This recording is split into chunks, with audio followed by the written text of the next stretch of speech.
3,000 kids were on hand earlier today for the Little Rhino book reading. That's right, Crystal Howard, Ryan Howard, and also Cameron Rupp, playing the role of the villain, were part of the book reading earlier today when the sun was out. They were waving towels. The kids were into it as we were getting set for a little baseball today. It's Game 3 between the Phils and the Chicago Cubs. Hi, everybody. I'm Tom McCarthy, along with a taller Matt Stairs and an even taller Ben Davis. We get set for the finale of this three-game set. On the heels of last night's exciting game, Joe Maddon said last night that it was a good baseball game. He said, I know we lost it. He goes, that was a really good baseball game, and Genmar Gomez was a big reason why. It turned out to be a great move by Pete Mackanin, getting Genmar Gomez in the ball game. You know, Hector Neris ran in a little bit of trouble. Genmar Gomez comes in and closes the door. Bases loaded, nobody out.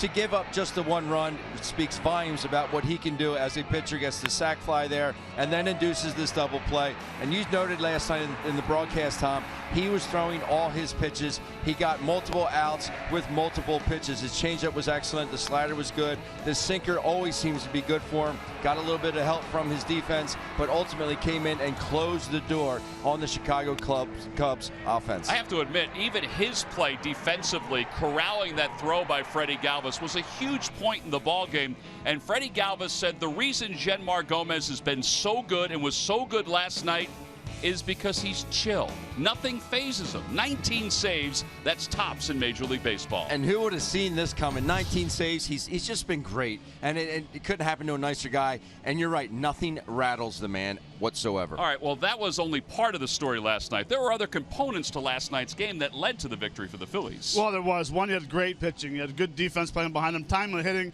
but smart base running as well, and keeping balls from going into the gap. I thought last night the Phillies played a very good game all around. First inning right here, Michael Franco with 2 strikes does a nice job of shortening up his swing and driving the ball to right field for a huge knock and an early lead for Eichhoff in the game.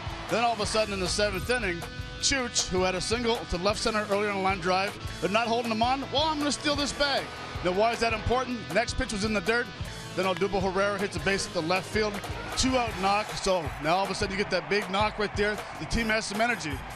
What I liked last night was the fact that the defense was playing no doubles. Right here, Estelle hits the ball to right center. Borges does a great job of cutting this ball off, not even allowing it to get to the gap, getting the ball in quick, and allowing you to get a chance to win the game. All of that went into the personality of last night's ball game, and I agree with Joe Maddon. It was a heck of a ball game, not because the Phillies won, but just all the way around, there were a lot of good things. We're hoping for good things again here this afternoon. We're hoping for good weather as well. It'll be John Lackey making his 12th start of the year. He'll be opposed by Vince Velasquez wearing that red jersey again. Last time he wore it, he had 16 strikeouts. Lineups at first pitch when we return. Phillies baseball is brought to you by Xfinity. Xfinity X1 will change the way you experience TV. By Toyota. For great summer deals, visit your local Toyota dealer or buyatoyota.com. Toyota, let's go places. By Citizens Bank. The next time you have a question about money, don't keep it to yourself. Ask a citizen. And by Independence Blue Cross. Live fearless. Learn more at IBX.com.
anticipated as far as the weather goes. The storm front, as everybody knows, in the Delaware Valley swept on through.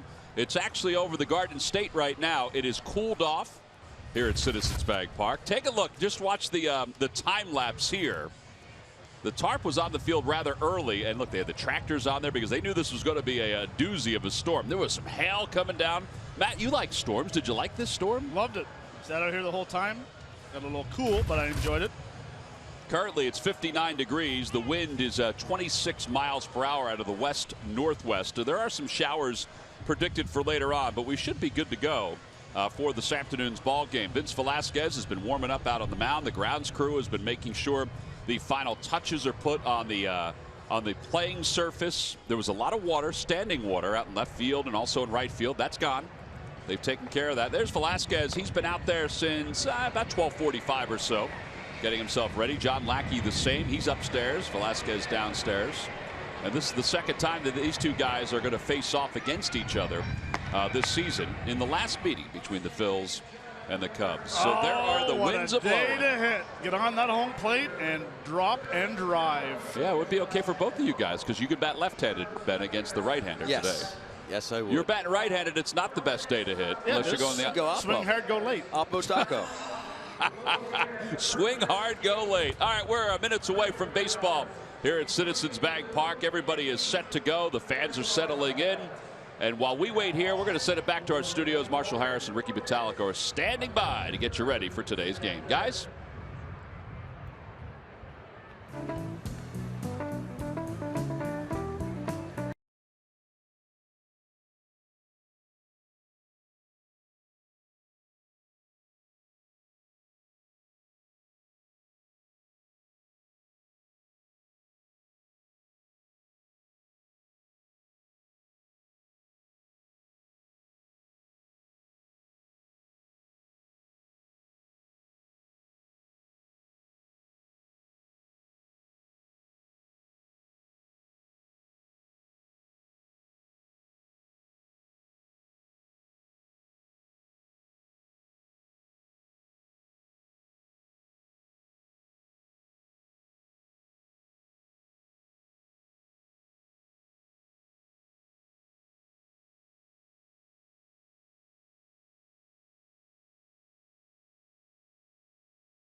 And Cameron Rupp from the bullpen. So we're going to be about 15 to 20 minutes late, actually 20 minutes late for the start of today's ball game, which is great compared to what we anticipated with the weather earlier today. The Phils looking to win a series against the Chicago Cubs. Not many teams have been able to do it. In fact, only 4 other teams have won a series against the Cubs so far in 2016. But with a victory today, the Phillies can add to that list and be the 5th team. There's John Lackey. The Phillies had a difficult time with John Lackey the last time they faced the Cubs out in Wrigley Field. Lackey does not overpower you anymore.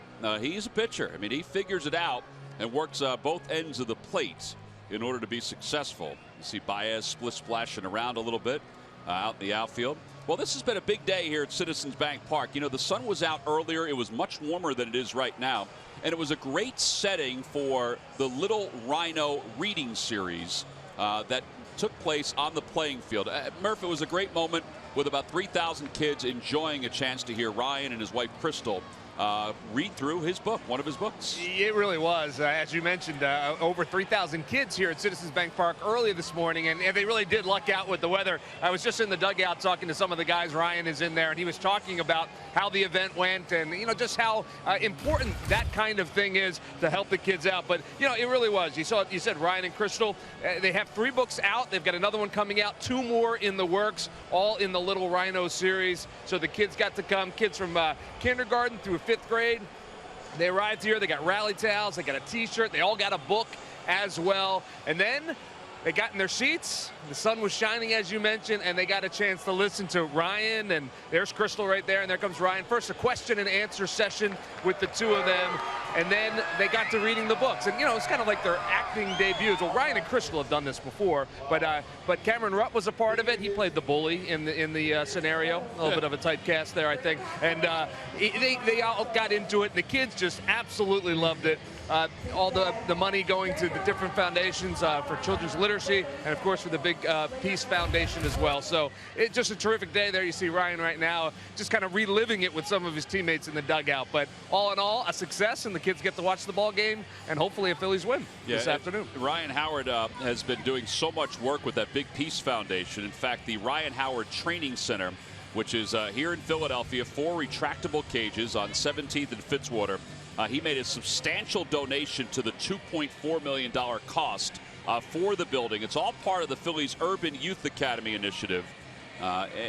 He's done great work, not only on the field, but also off the field.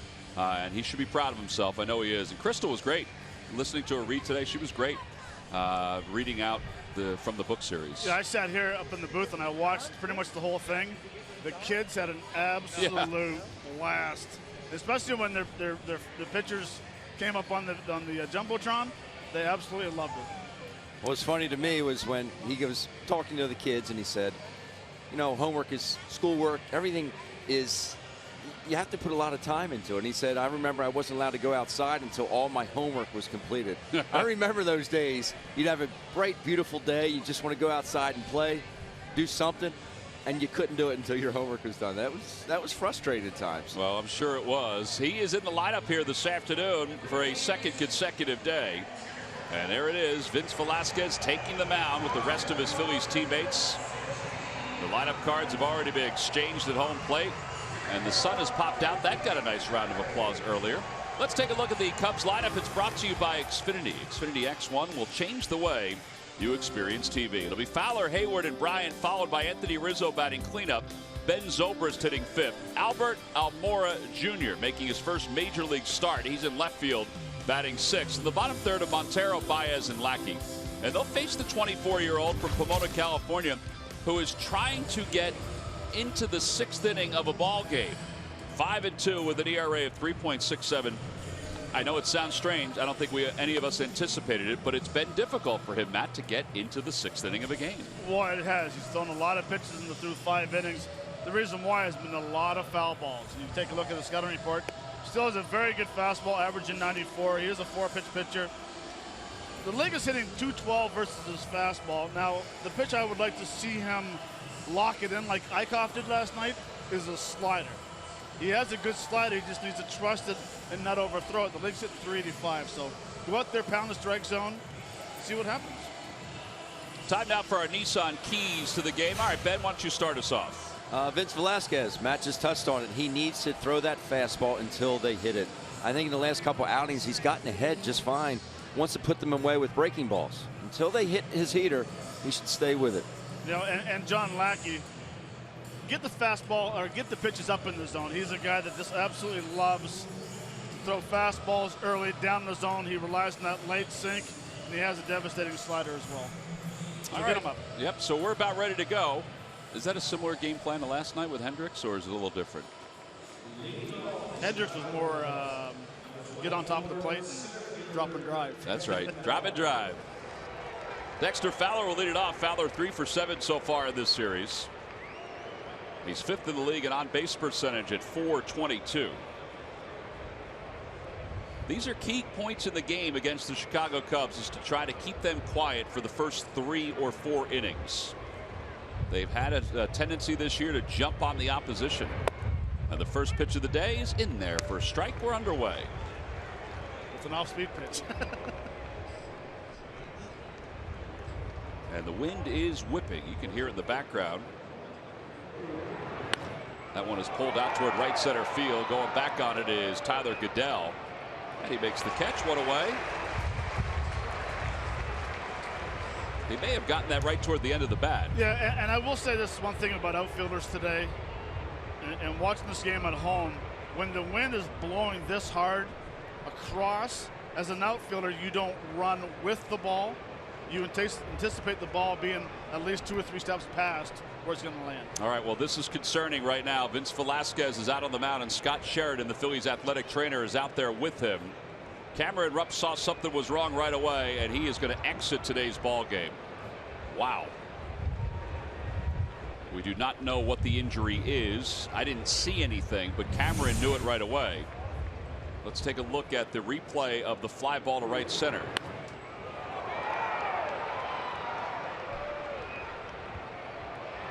I didn't really notice anything there.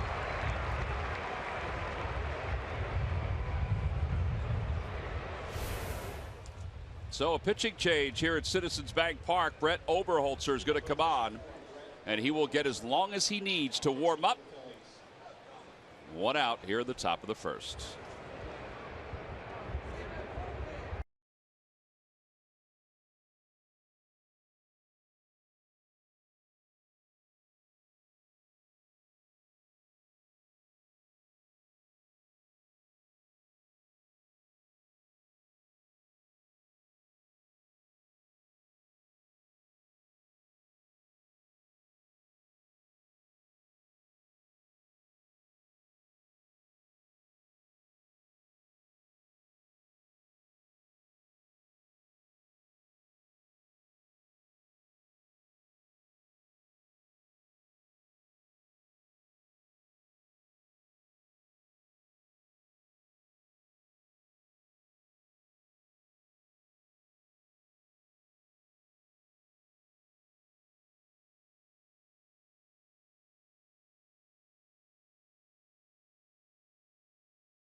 Got 1 out, and his day is done. Now, we thought his first pitch was a changeup, as Brett Oberholzer is now warming up out on the mound, and he'll get as long as he needs to get himself ready because of the apparent injury to Velasquez. Here's the first pitch. We said it was an 86-mile-an-hour changeup. In reality, it may have been a fastball. Cameron Rupp, guys, you picked up on this. He looked over at the bench and kind of just rolled his eyes, and the body language spoke for itself. And then this next pitch was at 87. It was supposed to be a fastball in, and boy, I hope it's nothing serious. Well, and that's a 9-mile-an-hour difference from where he'll top off. 10-mile-an-hour difference from where he'll top off. He has had shoulder and elbow problems during the course of his career, and just hope that there's nothing to this. It's just a precaution. It is pretty amazing, though. I mean, as soon as Rupp caught the ball, he knew something was not right. He didn't even look up at the velocity. He knew something was right. It wasn't right. So Jason Hayward will be the batter. Hayward is 1 for 7. He's been hit by a pitch in this series. Well, this is why you have a long man. You never want to use him in cases like this. Or one of the reasons why you have a long man. And the pitch is on the inside corner. It's 0-1. Is this something that just happened between the time he got done warming up and the time he took the mound, or the time he finished his first pitch in warm-ups? I think you guys would be better to answer that. Ben, you've caught. What I'm saying, you know your body. Right. And is this, you're going to know whether you're good to go or not. No balls and 2 strikes to Hayward. And a tapper back to the mound. Oberholzer has it. And 2 outs.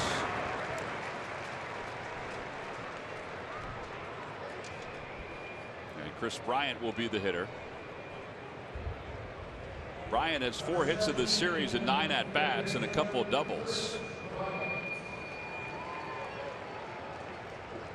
5th in the league at RBIs. He's 2nd in runs scored. He has 42 runs scored.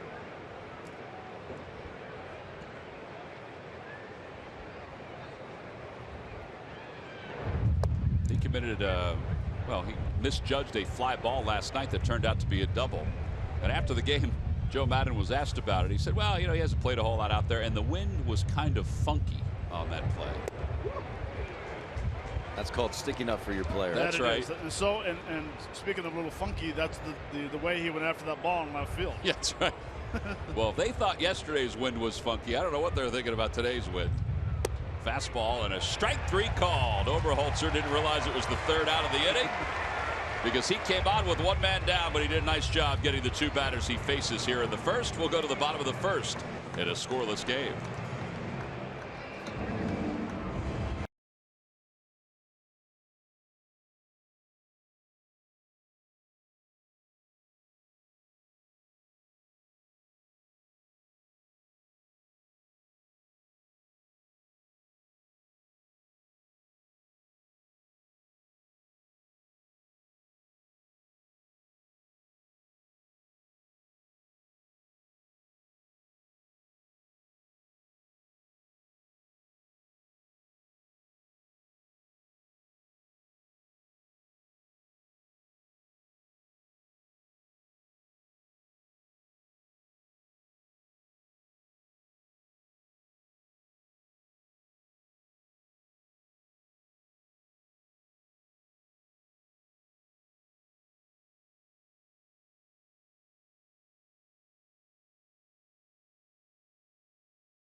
Quietly in their half of the 1st inning, even though there were some fireworks for the Phillies to deal with. Let's take a look at the Phillies lineup. It's brought to you by Xfinity. Xfinity X1 will change the way you experience TV. Here it is. So Duval Herrera leads it off at center field, then Cesar Hernandez at second base. Freddie Galvis will hit 3rd at shortstop. Maikel Franco bats cleanup. Ryan Howard starts for a 2nd consecutive day. Cameron Rupp will bat 6th and play catcher.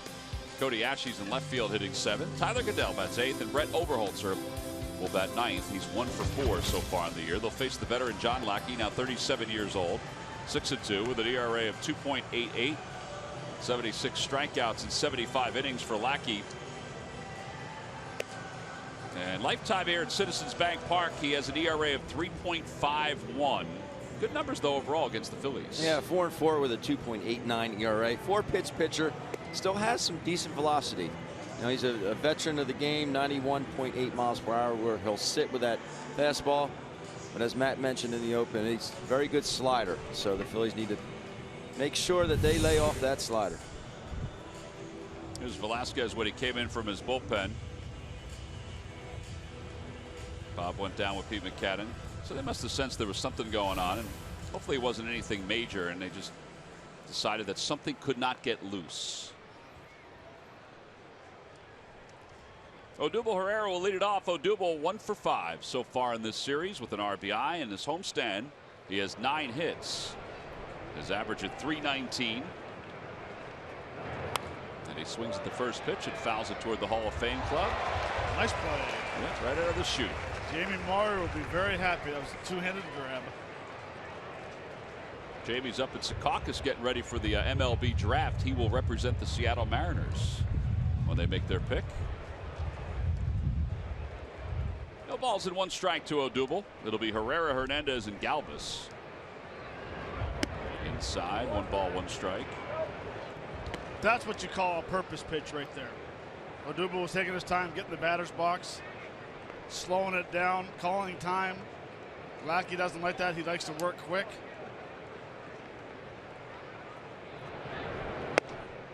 Upstairs at 2-1.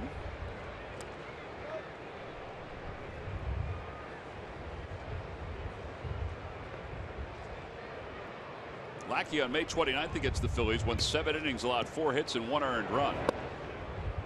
2-2 to Odubel.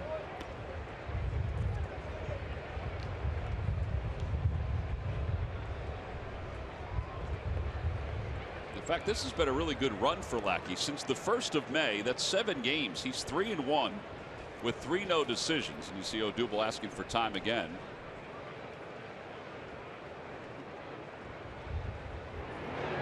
That one's grounded right side and into right field, a base hit. So Odubel Herrera is aboard to start the 1st inning. There goes a no-hitter. Well, I know we keep breaking this down, but these are the last 2 pitches from Velasquez, and Camera Rupp knows right there that there's something that's not right. He's not getting back into his catcher's position.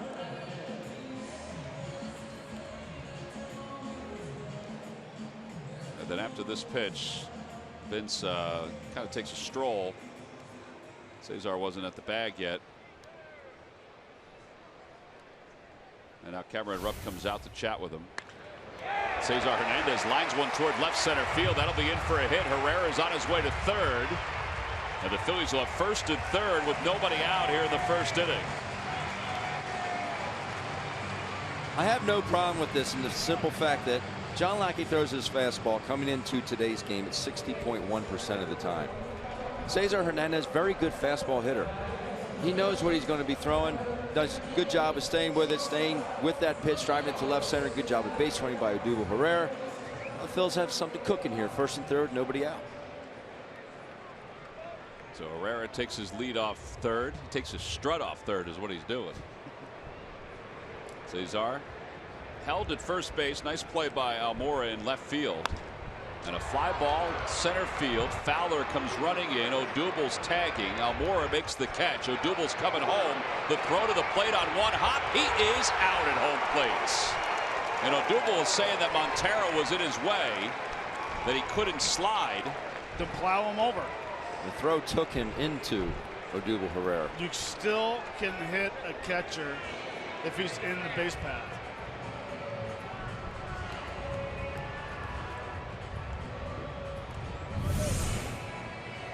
That's where Montero starts, and the throw takes him in.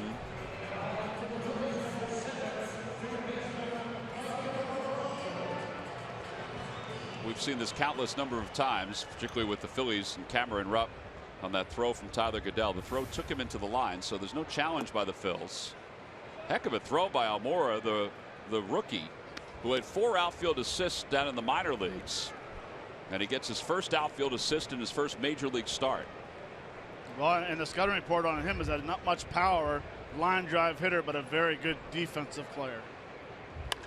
Fly ball center field. It's not deep. Fowler comes sprinting in. Zobrist is out. Now Fowler makes the call on the catch. Now the side is retired. So the Phils had 1st and 3rd with nobody out and went down quietly after that. We'll go to the seconds.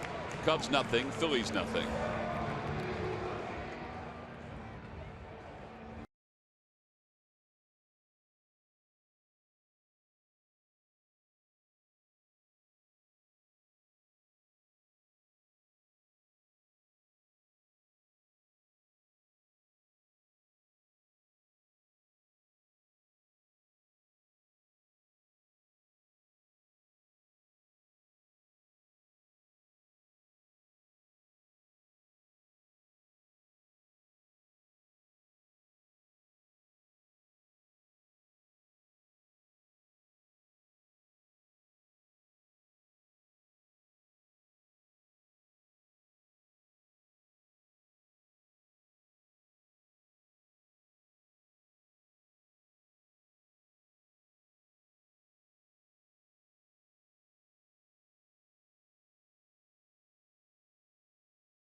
With the MLB.com at-bat app. Stay up to the moment at any moment with live game video highlights, StatCast, news, and more. Download MLB.com at-bat, the #1 app for live baseball on your phone and tablet.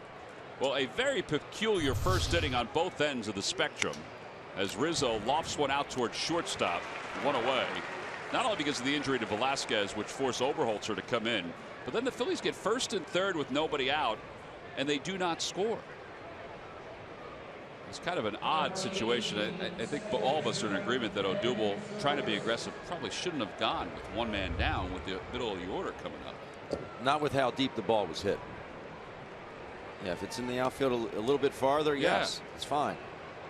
We were always taught if you have to slide at home plate, it's too close of a play, you hold up. So if he knows that the ball is deep enough and he can come home without a slide, go ahead. But if you think you have to slide to beat the throw, that's when you shut her down and try to hopefully the #4 guy or whoever's sitting behind him can pick him out. Well, and that's the key. It's the #4 guy is up next. You know, it's not like you're at the bottom of the order where it's the 8 hole or the pitcher's coming up, and you got the meat of your order coming up. Zobrist takes on the outside corner, 1 ball and 2 strikes. Zobrist hitting .321 with 7 homers and 35 runs batted in. He's cooled off. 1 for his last 19, 0 for his last 16. That one's hit toward third, picked on 1 hop by Maikel Franco. 2 outs.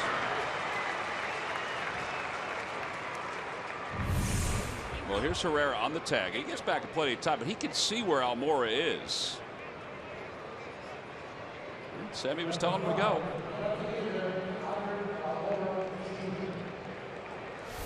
Now, you do have the unknown, although there's scouting reports on everybody about the young player out in the outfield. And as Matt, you said, the scouting report is that he is a very good defender. He can play all 3 outfield positions and is probably a center fielder. Fastball in there to Almora. Pinch hit in last night's game. He was 0 for 1 with a ground out over to third. Hit the ball sharply. His numbers with AAA Iowa. 1 ball, 1 strike.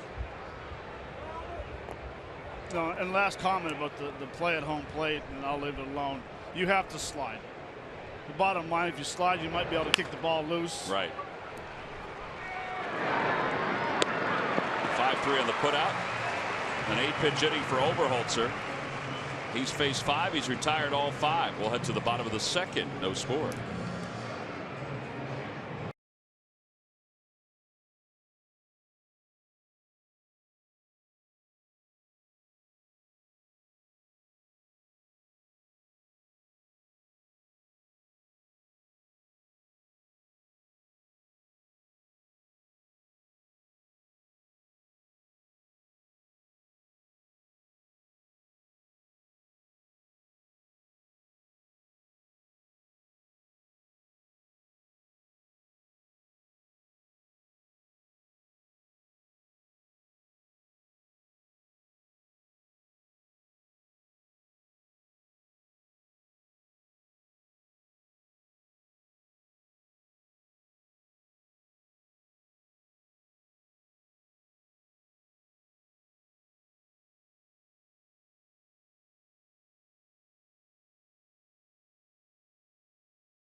Linebacker Michael Kendricks had a tough 2015 season. Now he's looking to start fresh in Jim Schwartz's new defense. He joins Derek Gunn and Ron Berg in studio on Quick Slants tonight at 6 right here on CSN.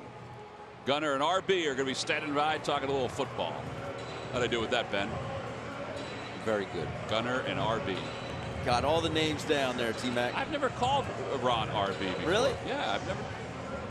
The only reason I used to at times because Amy Fedora always called him RB.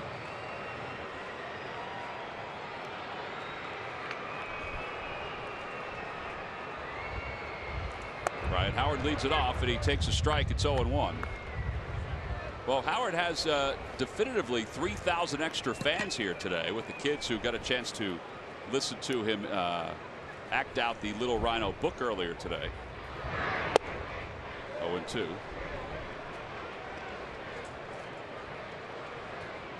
.13 career home runs against the Chicago Cubs. And when he's in the hole, he's really in the hole.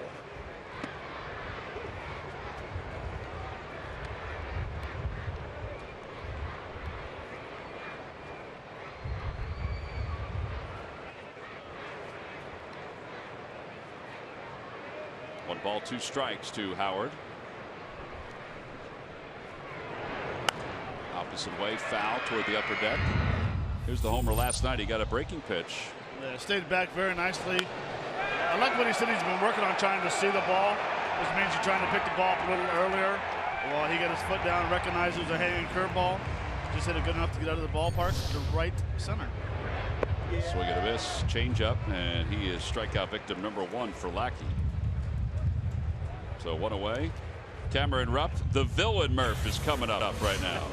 Yes, he was the villain this morning, but perhaps he'll be the hero this afternoon. Who knows? He is the subject of our Lowe's home field advantage. Take a look at what he's done this year, guys, at Citizens Bank Park in the 18 games, batting .328. He's got 4 home runs here, the RBIs as well, slugging percentage of .578. And, you know, obviously, Citizens Bank Park is a terrific place to hit. Guys enjoy hitting here. He couldn't really put his finger on why his numbers are so much better at home. He's batting just .227 right now on the road. But quietly, Cameron Rupp has been a force in the middle of that lineup.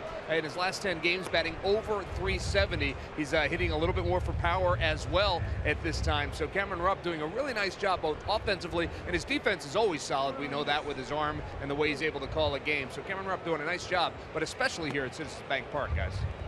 Yeah, that opposite field home run earlier on this homestand, which was something they'd love to see more of, is getting on top of the plate and get on top of the baseball too. Well, it's crazy if you look at his numbers for the split. On the road, he has 65 at bats, and at home he has 64 at bats. Fly ball to right. Jason Hayward is under it.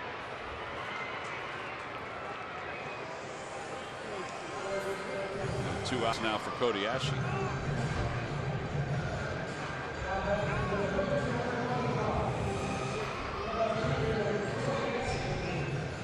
Ashe just getting rolling, hitting a .188 since being activated.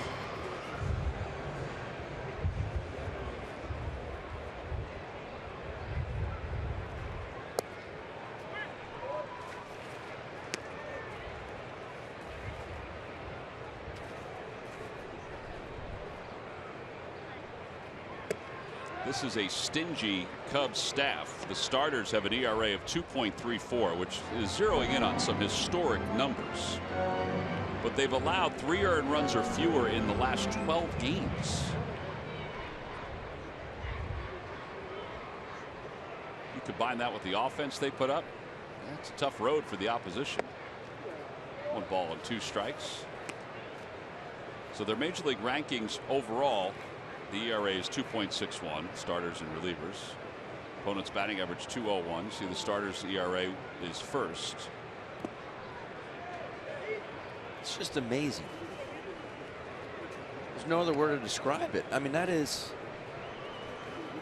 201 opposition batting average. 201.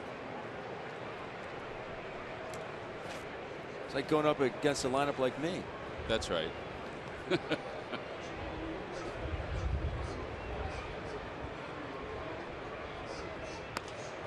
Loop out to center field. That'll be in for a base hit. So the 3rd hit already for the Phillies. Well, Murph, you got an update on Vince Velasquez? We do. We're just hearing now that the reason he left today's game is right biceps soreness. He's obviously being evaluated right now to see just exactly what that means, but that is the initial report. I would imagine we'll hear more by game's end, but right now, right biceps soreness for Vince Velasquez, and that is why he is done for the day, guys. All right. Thank you, Murph. We appreciate that. Murph, they said bicep. They didn't say bicep tendon. Nope. The report I got is right biceps soreness. Huh. Tyler Goodell takes outside. It's 1-0. Now my arm used to get sore there, mostly in spring training, right in the bicep. And the trainers would go in and deep massage, try and get that out of there. Basically, we called it dead arm. I had dead arm. Now, as a pitcher or as a catcher? As a catcher. But pitchers get the same thing. Right. They They get do. that arm quite a bit. Well, let's hope that's what it is. And Hopefully it's a cramp. 1 ball, no strikes to Goodell. And he takes low, 2-0.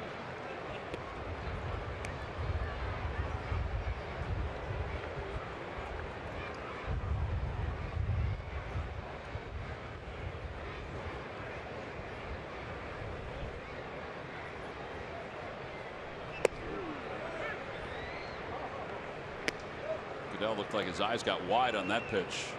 Couldn't pull the trigger.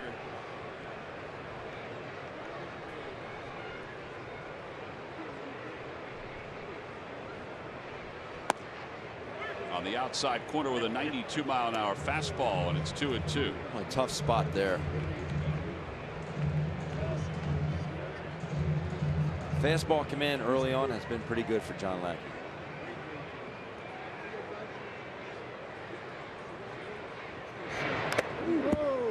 That ball got a piece of Mark Wagner, the home plate umpire.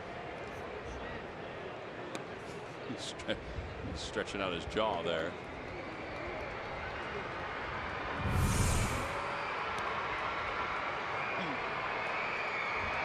Glancing blow.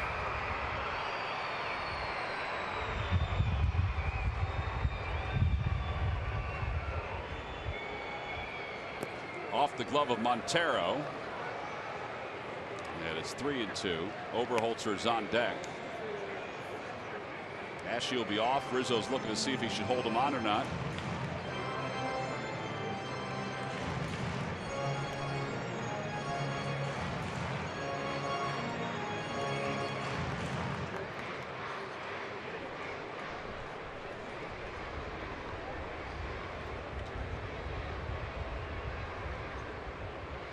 Ashe takes off, and the pitch is fouled at home plate. That is going on the defensive right there. The luck of McDonald's Phillies home run jackpot contestant is Claudio Nunez of Riverside. Phillies hit a home run in today's ballgame. Claudio will win $100. Good luck, Claudio. Tough. It's such a tough spot hitting in the 8-hole because you don't know if he wants to groove you a fastball, if he's going to throw you an off-speed pitch because the pitcher's on deck. It's almost where you can become a defensive hitter. Breaking ball and a call. Strike 3. Side is retired. No runs. 1 hit and 1 man left. 2 strikeouts in the inning for Lackey. This is the last pitch to Tyler Goodell. What do you think? It certainly had the height. It may have had the edge of the plate. We'll head to the 3rd.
the Jeep Stuff the Fans trivia question. Log on to Phillies.com. Go to the fans section for all the information. And please submit your answer on the subject line. All right, boys. What was Matt Caesar's primary position for the Villanova football team? What was Matt Caesar's primary position for the Villanova football team? Answer will be revealed a little later on. That's a tough one because he played all over the place.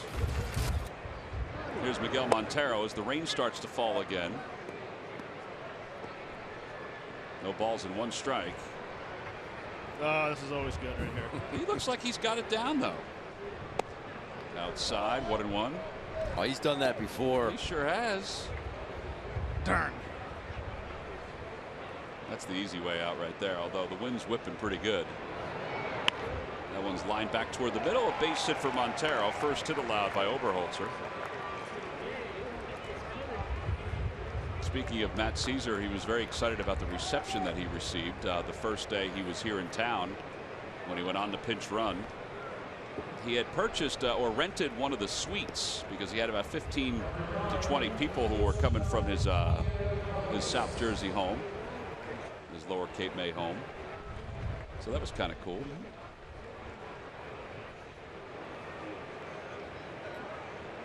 The Phillies were always very generous with tickets. When I know I was at the Vet and they didn't draw the way they do here. That's one thing the Phillies were always gracious with when I came in, both with San Diego and Seattle. Javier Baez, the batter. Baez 0 for 5 in the series so far, hitting .248. 4 home runs, 12 runs batted in. Inside. He's playing shortstop today for Addison Russell, who has the day off.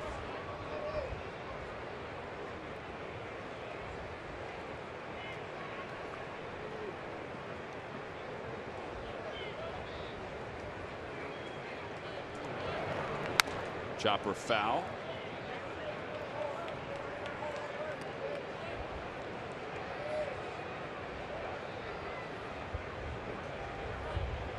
Baez against left-handed pitching, pretty darn good.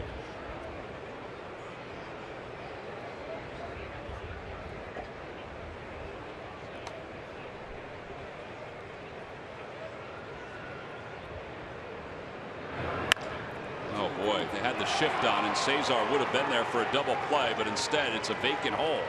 The throw goes to third and it goes right on by Michael Franco. And Baez kept on going and gets to second base. Strangely, if the throw had been handled by Franco, they may have had a play at third base. They may have. I thought he was crazy to throw to third base. Well, you have to know your runner here, and I give Miggy a lot of credit for going to third base on this. And Odubel comes up firing, something he's been working with Juan Samuel on this week before batting practice starts. Throw just a hair off line, but the bad thing is that Baez gets to second base. Yeah. Now the double play is no longer in order. If that throw had been handled by Franco, they probably had a chance to get him. So now John Lackey. Lackey hitting 107. Phillies play the infield back. And the ball's hit sharply at second base. Hernandez is coming home. The throw is in time. That's knowing your runner also. And the ball was hit hard. 1 out. Well, it's knowing your runner, but a mistake with Montero by freezing as soon as the ball was hit. Baez had an unbelievable jump at second base. They're going on contact, but the fact that he paused for a second is the reason why he had a chance to throw him on at home plate. There's just simply no excuse for that. You have to get off as much as you can. You freeze there. Why? You can see the ball is going to get down. Montero dead duck at home plate, but you have a lefty on the mound, so you can take even that much more of a lead. And they get thrown out at home plate with the infield back. I know the ball was hit hard, but still. Cesar tags John Lackey and then throws to first. That is a good way to finish up this third inning. So just like the first inning for the Phillies, the Cubs had a chance with runners in scoring position and nobody out and do not score.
Phillies baseball is brought to you by your Delaware Valley Honda dealers. Hurry to your local Del Val Honda dealer or visit DelValHondaDealers.com. By Yellowwood, brand pressure treated pine. If it doesn't have this yellow tag, you don't want it. And by Jefferson. Call 800-JEFF now or visit jefferson.edu. Well, folks are taking a little cover. Cesar Hernandez has had himself a couple of good days defensively for the Phillies at second base. He's known where the ball needs to go. I mean, aside from the throw yesterday, but as you said, Matt, you thought that Hector Neris should have done a better job getting to the bag on that. But he's done a nice job knowing where the throw needs to go during the last several days. You know what it is? It's seeing the plays in advance. Instead of just going, hey, I'll get a ground ball, where am I going to go with this? Knowing if the ball's hit hard, you know you have a slower runner at third base. If there's any hesitation, him trying to score, you have a play at home plate. And then, of course, the ball that Fowler hit, knowing to come in and get the ball, tag Lackey, and throw into first base to get the double play, that's what you call being ahead of the game where you need to be. Here's Oberholzer, and he'll take a fastball for a strike. It's 0-1.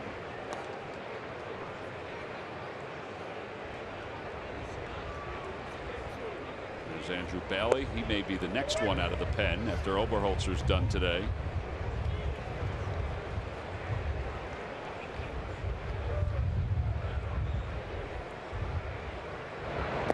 Inside, 1-2. Yeah, they'll be going with Johnny Holstaff today. Big time. Phillies have the off day tomorrow. The Phillies Festival scheduled to take place here at the ballpark.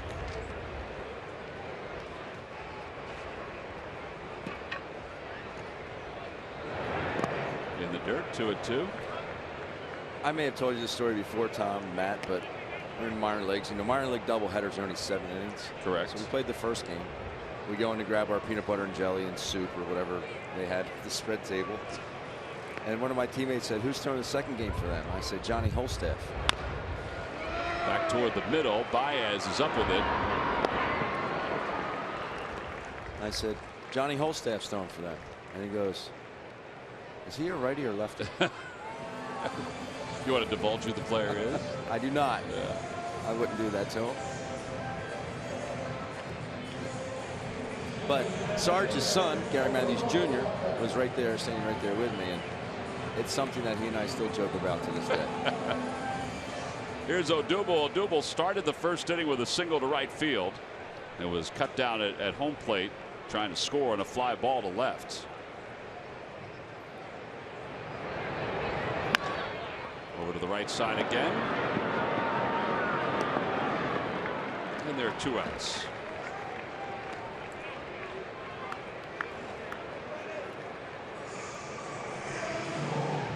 Cesar Hernandez will be the batter. What a wacky weather day, huh? Sun's out again. Even though it's raining a little bit.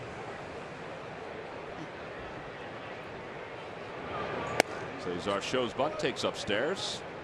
And it's 1 ball and no strikes. They did appeal to Mike Winters, who says there was no bunt attempt. Folks are returning to their seats. I wouldn't have brought a sweatshirt today. If I was a fan, I would have thought it's, you know, it's June.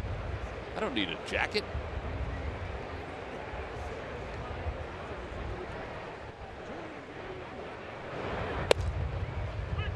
One and two.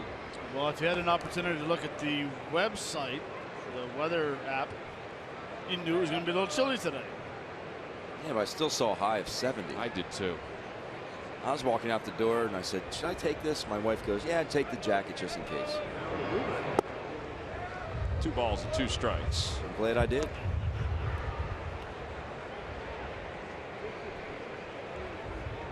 Cesar signal to left his first time up.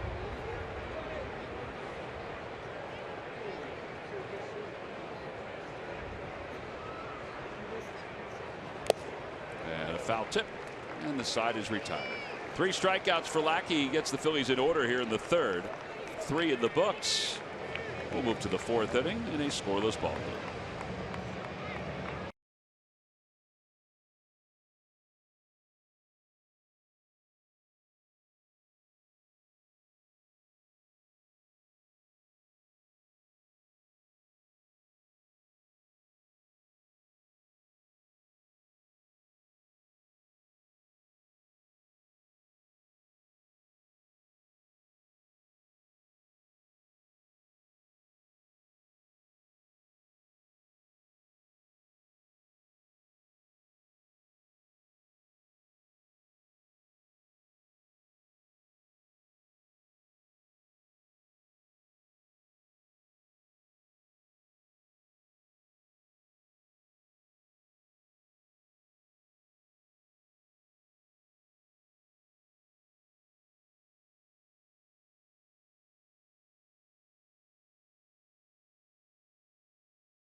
Bruce Springsteen and the E Street Band will be bringing the River Tour to Citizens Bank Park this September. The first show is sold out. Tickets are still available for the show on Friday, September 9th. They can be purchased by visiting Phillies.com/Springsteen.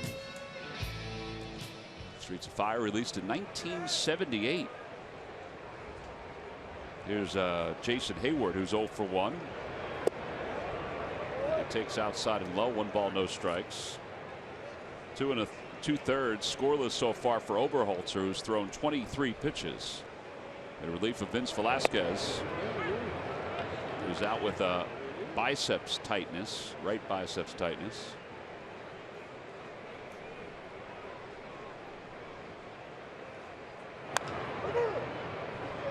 One ball, 2 strikes.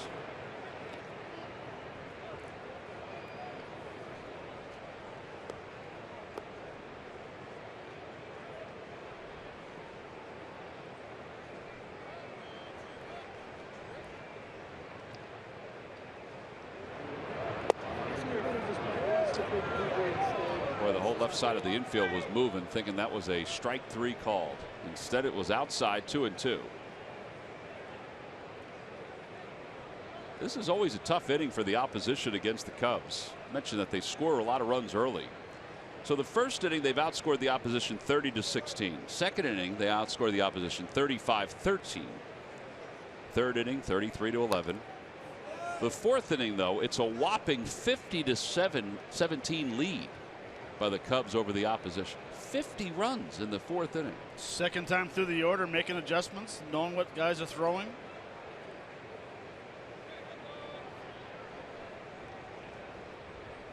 Well, that's exactly what it is. Even though it's Oberholzer who's pitching now and not Velasquez, it is the second time through. Hayward was the first guy he faced.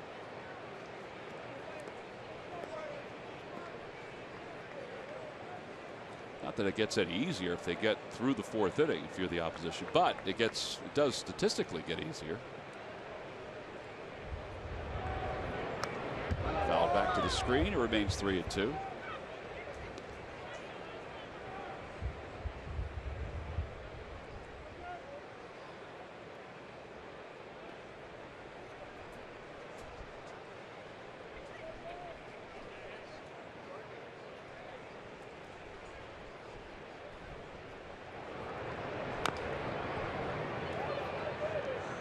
Another one's foul, and it remains 3-2.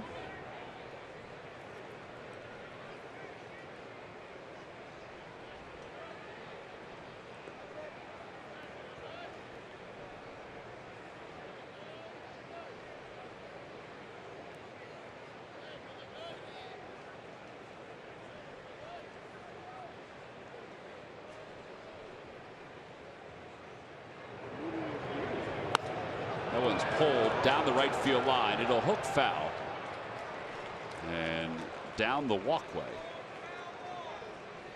for the Fanatic to pick up at some point. Fastball down. Boy, that's a danger zone. Big time danger zone. Especially for a guy that's pulling off everything, and the only thing he can do is hit a ball to right. Outside, ball 4, and Hayward walks. Boy, those are some close pitches. Yeah, the first walk issued by Oberholzer. Well, the National League All-Star balloting has been updated. Look at all the Cubs that have made their way onto the list, including Chris Bryant. Zobrist is there, so is Rizzo. Yadier Molina, Bryce Harper, and Yoenis Cespedes. They're going to feel like outsiders if the voting stays where it is.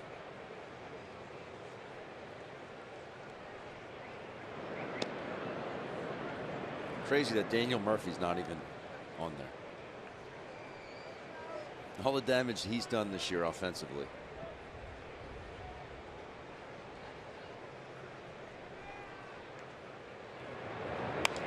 Fly ball down the right field line and out of play, and it's 0-1.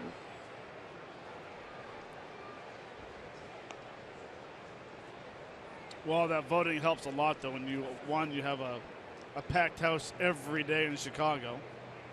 I mean, I know you can vote online as well, but being able to vote at the ballpark, having that many people every game. Well, to promote it too. Yeah. And they're the hot team right now, even though the Nationals are in first place in the East. The Cubs not only have that local following, but they also have the national following.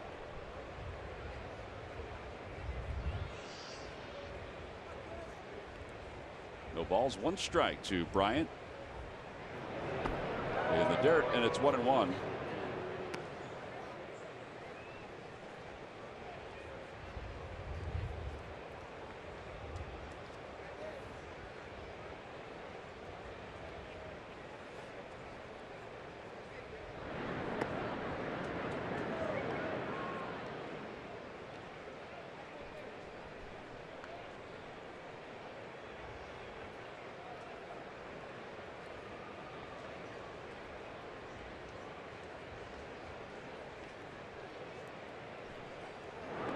Scooped up by Ryan Howard.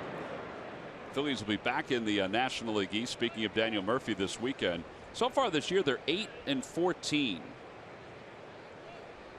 against the National League Central and 21-16 against everyone else. And that includes a 14-13 record against the National League East. Interesting, though, that the Phillies are 6 games under 500 against the Central. And overall 6.5 games back. The Mets lost a doubleheader yesterday. That was huge because they're 3.5 back. And the Pirates, who are in second place in the Central, they gained a game and a half on the Cubs because the Cubs lost yesterday and the Pirates won the doubleheader. It's the best division in the National League. The Central is, I think. Even with Milwaukee and Cincinnati in there? Yeah, I do.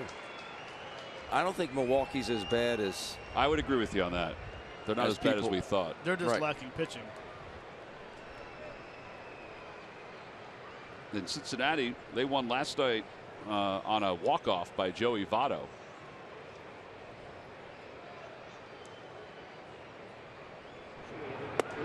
Up and in, 2-2 to Bryant. Playing in that division, and Matt can attest to this, playing in the American League West, and then and especially you're up north in Oakland. I was at the end of the world in Seattle.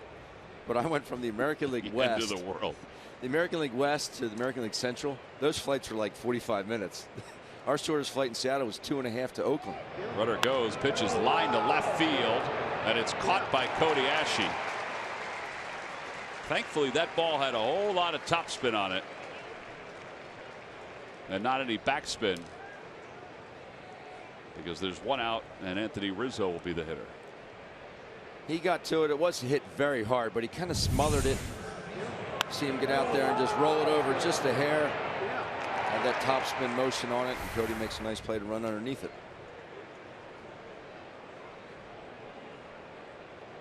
Rizzo's hit in 6 consecutive games. He's tied for second in the league in RBIs.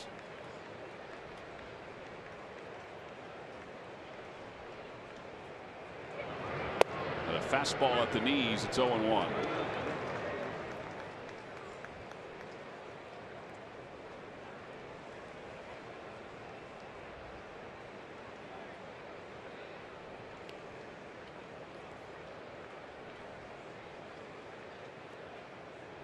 Rudder goes and stops, and it's 1-1. Hayward to take it off and then put the brakes on. He has stolen 7 bases this year. He's probably wishing he would have kept going on that pitch in the dirt.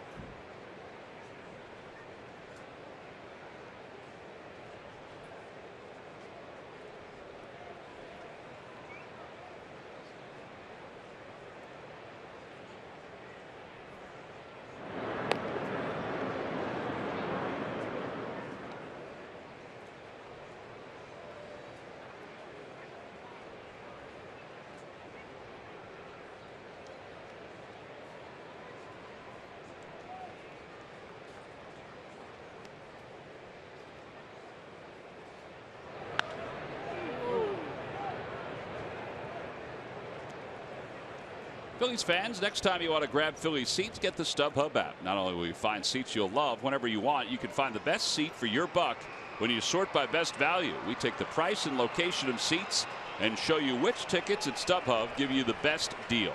So get the StubHub app today.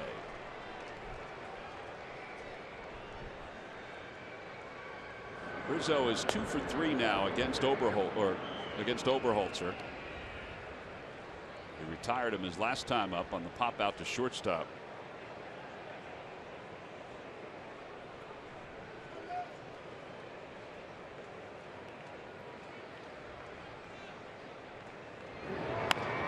Chopper out to shortstop. That might be two. Galvis to second for one. Over to first in time. Second double play that's helped out Brett Oberholzer during his time out on the mound. 6-4-3. We've played 3.5. Neither team has gotten a run.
It's brought to you by Toyota. Visit buyatoyota.com to find your RAV4 today. Toyota, let's go places. Let's go Phils. Bottom half of the fourth inning here at Citizens Bank Park. Little day baseball, our Citizens Bank Business Person Special. Phillies wearing the alternate red tops, which they wear during the weekday day games.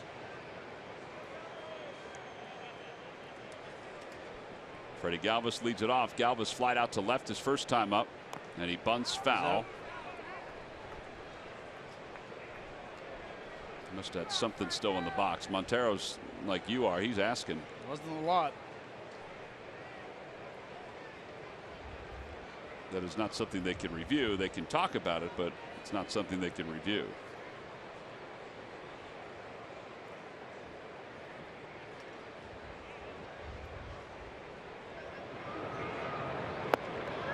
And 2 to Galvis. 4 for 31 on this homestand.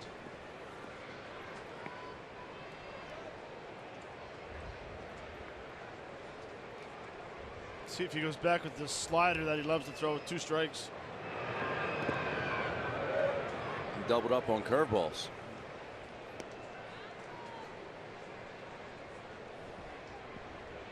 Well, for Lackey, this is the first year of a 2-year deal he signed with the Cubs. Overall, he's got 171 wins and 129 losses.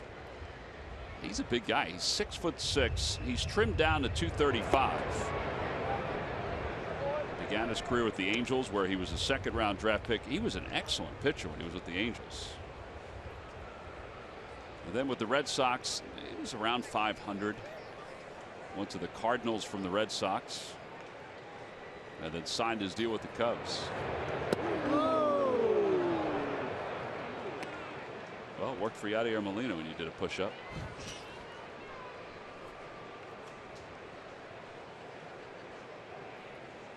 .171 wins is 3rd most among active pitchers. Hard to believe Sabathia is up there. He had some great years. Freddie lines out to Zobrist at second base. CC had some great years in Cleveland, won a lot of ball games, but you wouldn't expect that number to be so high because he's been so injury prone over the last couple of seasons. Yeah, recently, you're right. But that's a whole lot of winning. 217. You see Lackey with 171.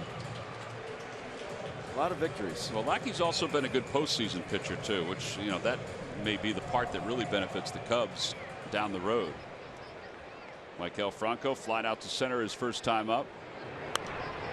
Pops it up and out of play. Must have been a memo in the clubhouse. Both clubhouses swing early. Very aggressive on both sides today. Yeah, it's kind of the pace we had even yesterday. At least up until the 7th inning.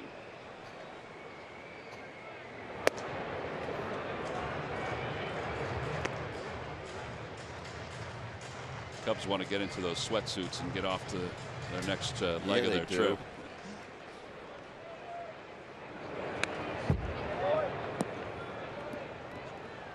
There seems to be a different theme, at least many trips, that Joe Maddon incorporates for his club. This road trip, it's the NBA style sweatsuits that everybody's wearing. Was not Madden's idea. Wasn't it Lackey's idea? Lester's idea, right. Lester and Boss, strength coach. He went out and bought track suits, sneakers for everybody, for all traveling people, not just the players. In fact, the PR staff that's here for the game, they're wearing them up here in the booth because they're traveling with it. Joe has very few rules when it comes to traveling. Just don't miss the flight. That's the only rule he has. No dress code. 2-2 pitch. Outside 3-2.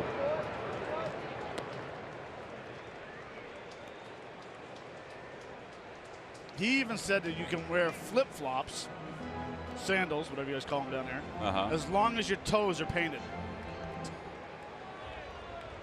Does toenails have to be painted. Does clear nail polish count? Well, that's what Larry Anderson said. Ground ball foul. There they are. These two of the folks from the traveling party. That's the top. And their names are on the back. That's the cool thing. And on their leg. On the leg, too? Looks really comfortable, though. I couldn't imagine walking around the hotel with that on, though. Franco checks his swing. Ooh, no, the home plate umpire says he went around. Strikeout number 4 for John Lackey. A little bit of a delayed call by Mark Wegner. I thought he was going to ask for help. Who needs help anymore? Well, I would like to see them get help. He did swing. But I'm wondering where the pitch was. Lackey has done that from time to time. You see him drop down. He did it on Freddie Galvis, tried to get his fastball in, and just did it on Maikel Franco. Howard swings at the first pitch. And it's 0-1. Franco with a 7-pitch at bat that results in that strikeout.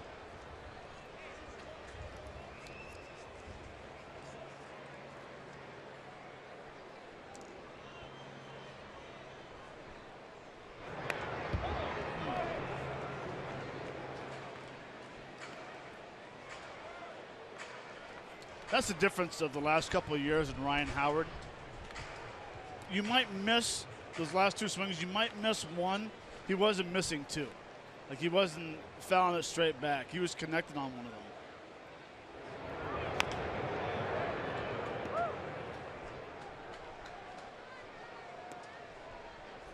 Oh, nice play.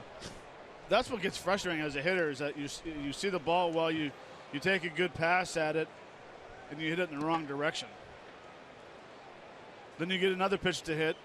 You just get underneath it a little bit. Another wrong direction line drive, and now you're back in the hole 0-2. Outside, 1 ball and 2 strikes.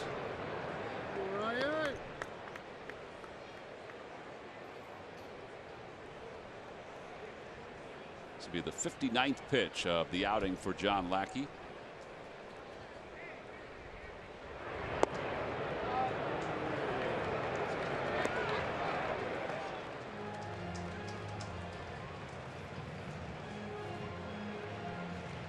Wouldn't you still like to see, though, when on his takes, Matt, you like to see his hands just stay where they are? There. When he gets done that stride, when he takes a pitch, his hands continue to move forward. And his barrel drops backwards. Exactly.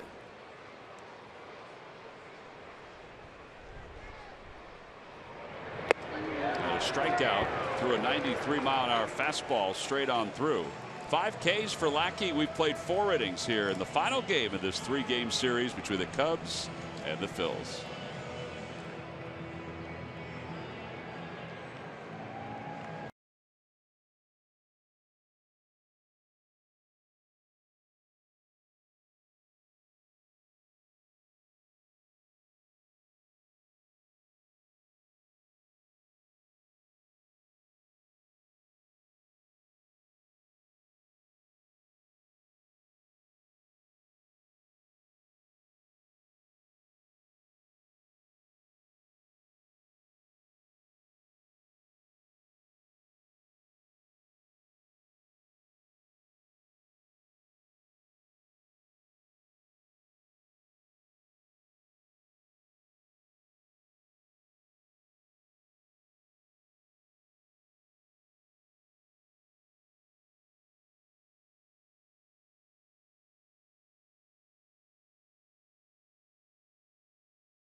Top of the 5th inning, Cubs and Phils scoreless as Ben Zobrist will come to the plate. Zobrist is grounded out today, grounded out to third.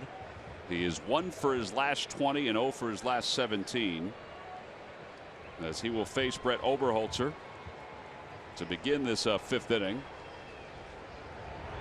First pitch is just below the knees. It's 1-0. Well, Murph, there's no doubt this guy had a red-hot month of May. He's cooled off a little bit here, but a red-hot month of May. Yeah, he is in his first prolonged slump of the season, but when you talk about a red-hot month, yeah, you look at his numbers for the month of May. How about batting .406, over 400, 41 hits, 6 home runs, and it was, you know, this guy has always been a professional hitter. He's a career 275, 280 kind of guy, but to have a month like that, he even has commented on it, saying it was by far the best month of his professional career. Why did he have a month like that? Well, it depends on who you ask. And talking to some folks in the Cubs organization, they said, look, you know, he absolutely knows what he's doing up there at the plate, and you surround him with the kind of talent that is surrounding him right now, guys like Chris Bryant and Rizzo and the whole like, you know, and you get to him and a pitcher might say to himself, you know, take a deep breath and say, all right, you know, I can go after Ben Zobrist, and he has been able to do the damage in the middle of that Cubs lineup. So, you know, certainly there's a lot of protection around him, but we should point out that he's leading all of baseball in on-base percentage as well. And he hasn't, as you mentioned, he's in the middle of a slump, but how about he's had 6 walks in his last 5 games, so still getting on base even when not getting the hit. So he has been a very productive guy in the middle of that lineup for the Cubs. Like they need another one, but yeah, he's been one of them. Well, David Ross was saying the other day, the first game of this series, he said the guy is a complete major leaguer. He's exactly what you want a major leaguer to be. 2 balls and 2 strikes. Joe Maddon said he's even different than he was when he was with the Tampa Bay Rays. Said he just constantly works at his craft. Players joke all the time about the movement in his hands, how he's always dancing around. Like there's movement in his hands, there's movement in his feet as he's getting himself ready. That one is floated into center field, a base hit, so that ends the 0 for 17. And it's a leadoff single here in the 5th inning. Plus he's a switch hitter, which really does help the balance in this lineup. And that's something that Matt had even talked about, is just helping the balance of this lineup. They can put him in the 3 hole some days, they can put him in the 5 hole, or they can put him in the 6 hole if they need to. I always thought that having a productive switch hitter like a Jorge Posada, you know, it just, instead of a 25-man roster, now you have a 26-man roster. It's like adding a player. Look at Carlos Beltran, all the work that he's done over the years. He's done a lot of damage. Robbie Alomar, these guys are productive from both sides of the plate. 1 ball and no strikes to Almora. And he takes a strike. It's 1-1. Well, the other part of it too is that, you know, people always look for examples, and one of the other things that Joe Maddon has talked about, and even the Cubs hitting coach has talked about, is just the example that he presents for the other players at his age. I mean, he's in his mid-30s. Ben Zobrist is, and he just signed a long-term contract. There's a lot of young players on this ball club.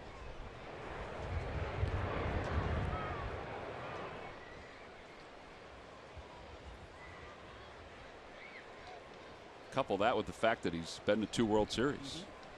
He leads by example. He plays the game right. He plays the game hard. Works his tail off every day. Swing and a miss and an off-speed pitch. It's 1-2.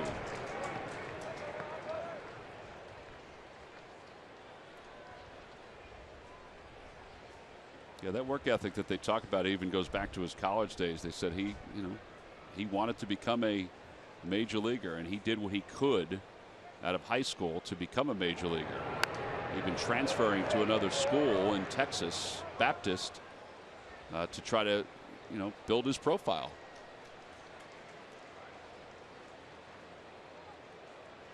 Dallas Baptist, who were just in the NCAA tournament. 1 ball, 2 strikes to Albert Almora.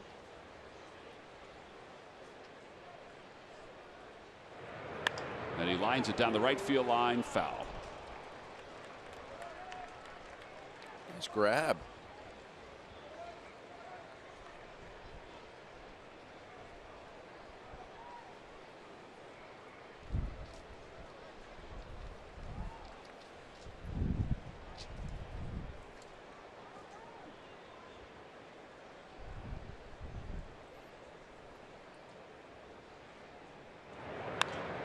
A high fly ball to shallow left center field. Odubel says he has it.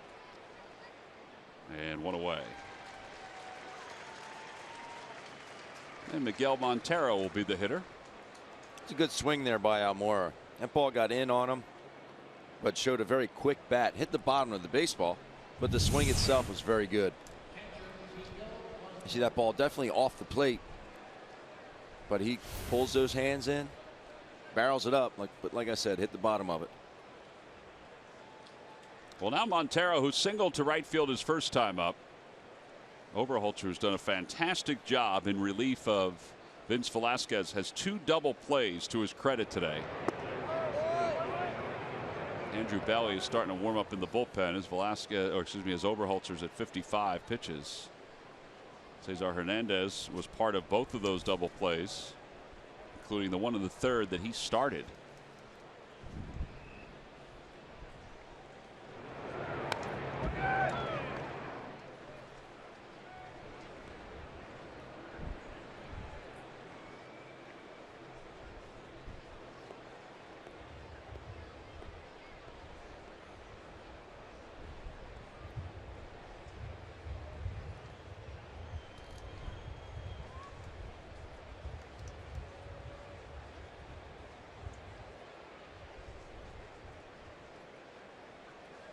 I've always liked Montero's approach of hitting.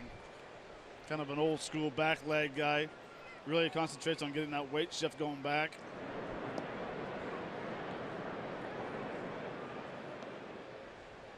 Uses a lot of body parts when he swings. Something that you really don't try to teach kids nowadays. Back toward the box. Overholser's got it. Goes to second off the glove of Galvis. That was a routine double play ball, but instead the Cubs will have some new life with runners on first and second. That's a shame too, because the ball was hit hard enough that they could have easily taken an extra beat and turned that double play.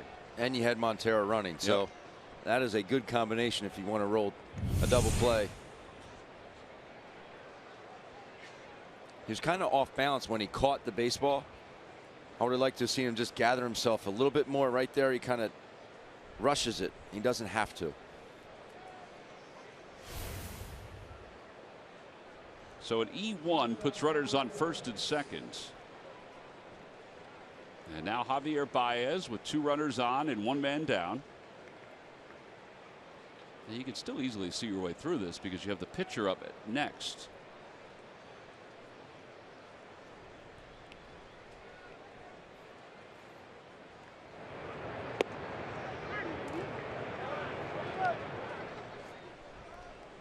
That double play could have also meant another inning for Oberholzer if he had gotten through it. If his spot didn't come up next inning. He's supposed to do the 4th next inning. I'd like to see Baez at the exact same ball that he hit his last time up for the knock. This time Hernandez is shading more straight up at second base. Be a nice 4-6-3 double play.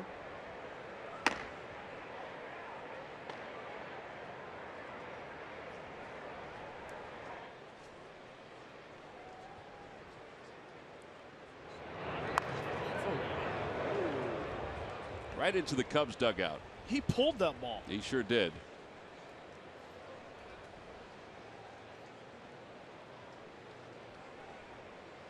Hopefully everybody's okay.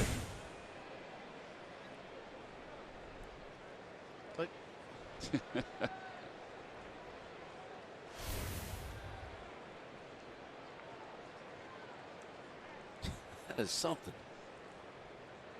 We saw Fowler hit one off the inside of his right leg yesterday.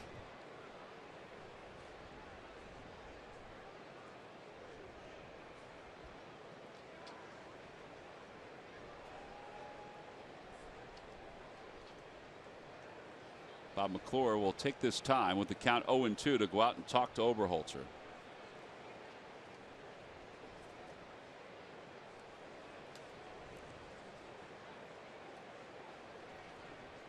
It's an interesting time to take a trip out to the mound. Yeah, it's probably going over the weakness of Baez with 2 strikes. I mean, Bailey's ready in the bullpen. He doesn't need any more time to get loose.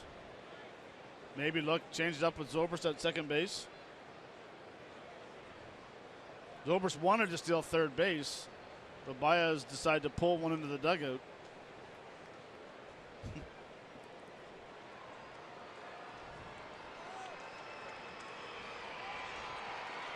Well, Bob heads back to the dugout. The count is no balls and 2 strikes with runners on first and second.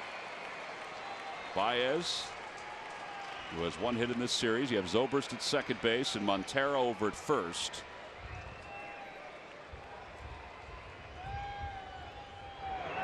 Ground ball over to third. Pass Franco into left field. Zobrist on his way home. The throw to the plate by Ashe not in time. 1-0 Cubs on top. Off the bat, I'm thinking this is a double play. I thought the same thing. But it somehow managed a way to get to the outfield.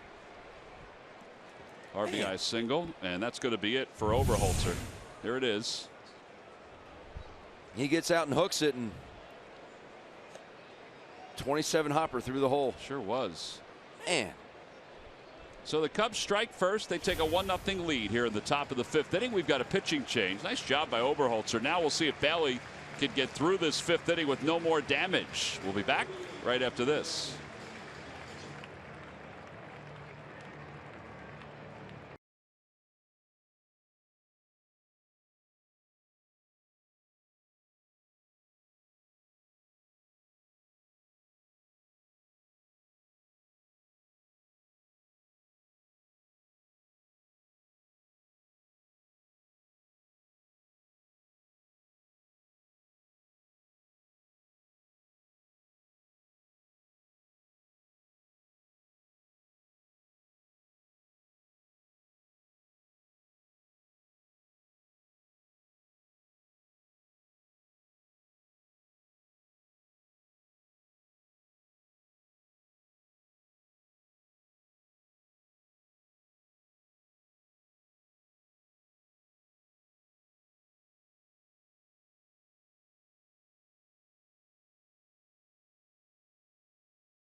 Deliver unmatched quality in their Jet Intelligent toner cartridges. Print up to 1/3 more pages. Get yours from who? But WB Mason today and experience the difference. Nobody beats WB on HP. Well, it's 1-0 Cubs. They have runners on first and second. John Lackey is the batter, and Andrew Bailey is the new pitcher. After 4 solid innings by Brett Oberholzer. Swing and a miss. It's 0-1. Bailey's numbers 3-0 with a 3.06 ERA.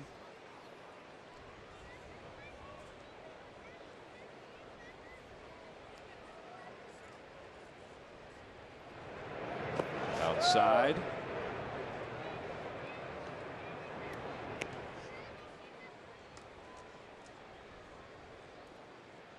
We'll see how this plays out, but that error looming big right now. Absolutely.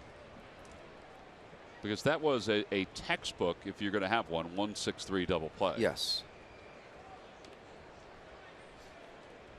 Runners lead off. 1-1 pitch. In there for strike 2, 1-2.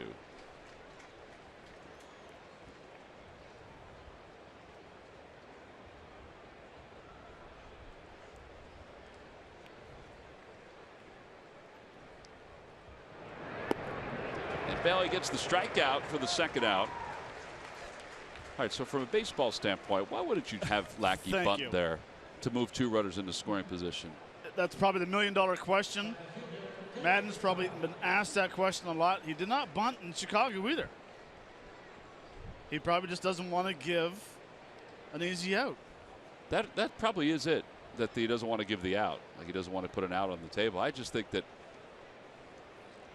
you know, if you have Fowler up there with runners in second and third, then you have 2 in scoring position. Or Lackey cannot bunt to save his life. First pitch inside to Fowler, and it's 1 ball and no strikes. And you also have Montero at second base. That probably doesn't help out either. It's true. But doesn't mean you can't do it. But if he still lays down a bad bunt, now you're still in a situation first and second with speed at second base, with Montero being thrown at third. Right.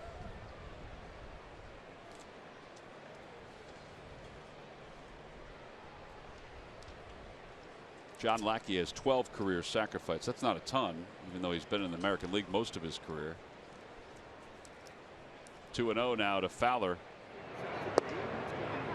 And a fastball for a strike, 2-1.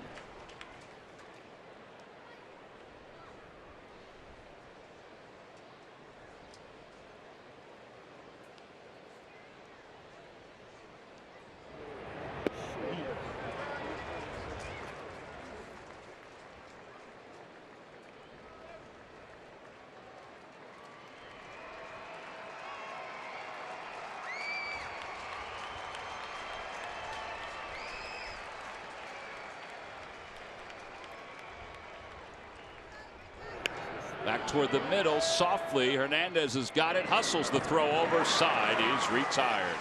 An unearned run scores for the Cubs. The first run of the day. Will head to the bottom of the 5th. 1-0. Chicago on top.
Minor league report. We take a look at what's going on as far as the Phillies farm system goes. Lehigh Valley defeated Gwinnett last night 11-6.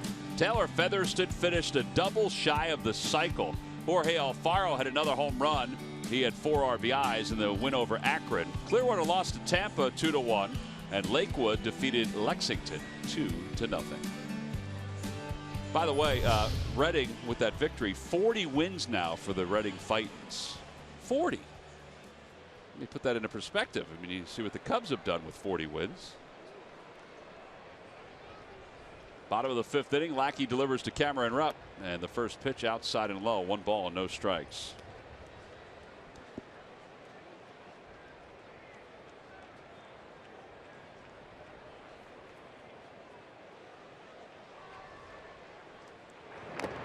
Foul ball, and it's 1-1. Cameron flied out to short right field his first time up.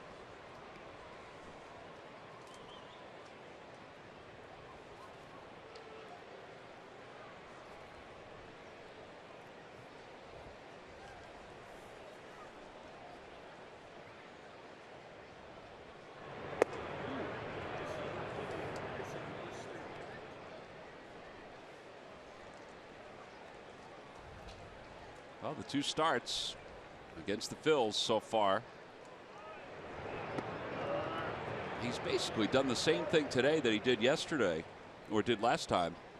Yesterday it was Kyle Hendricks who started the ball game, and he did not go all that deep. Although Joe Maddon said after the game, he said, I saw a real low-scoring game, and I was trying to get a point on the board. That's why I pinch hit for Hendricks. He said he could have been out there for 7, 8, or 9 innings. He was throwing the ball that well. Lackey thought that was a strike. I'm going to go out on a limb and say I think he wanted that pitch.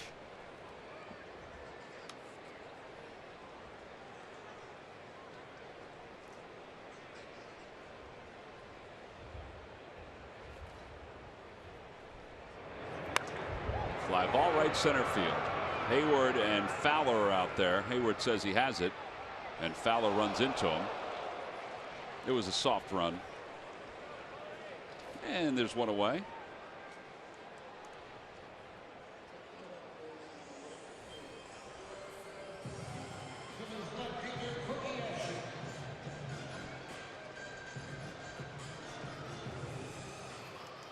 Hayward just a little longer than Fowler, so he was able to corral that. I think Fowler just kept tracking it because of how far the wind took it. Ashe takes outside, 1 ball and no strikes. Bottom line, a ball hit like that, it's the right fielders. I understand the center fielder is the captain. That's why I think you see collisions in the outfield and lack of communication at times. Because the center fielder thinks he has to call off everyone. And a little hint, left fielders and right fielders can catch. Some of them. Hits you in the glove, they can catch it. 2 balls and 1 strike to Ashe.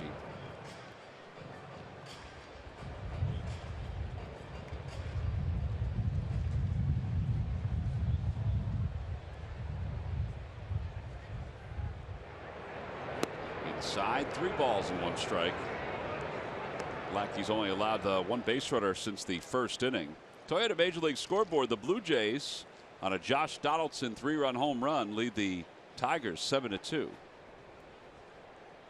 Blue Jays are currently 4.5 games out in the East.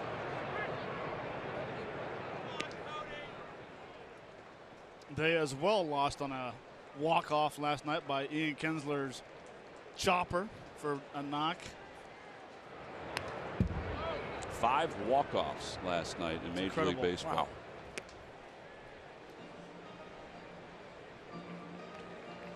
Fortunately, the Phillies game did not need to come down to a walk-off. There was a point, though, where I think we all thought it might.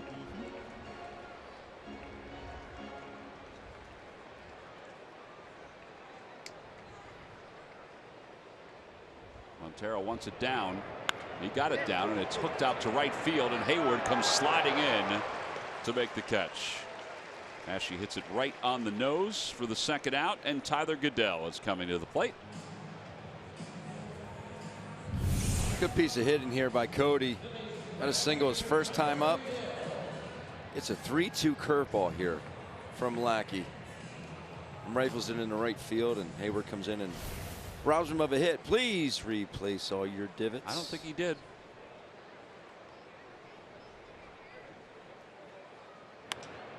Fly ball to right again. Jason Hayward this time waves off Dexter Fowler, and he makes the catch. He made all 3 putouts in the 5th inning. We completed 5. We'll go to the 6th. It's 1-0 Cubs.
The week is putting together an exceptionally strong first half of the season.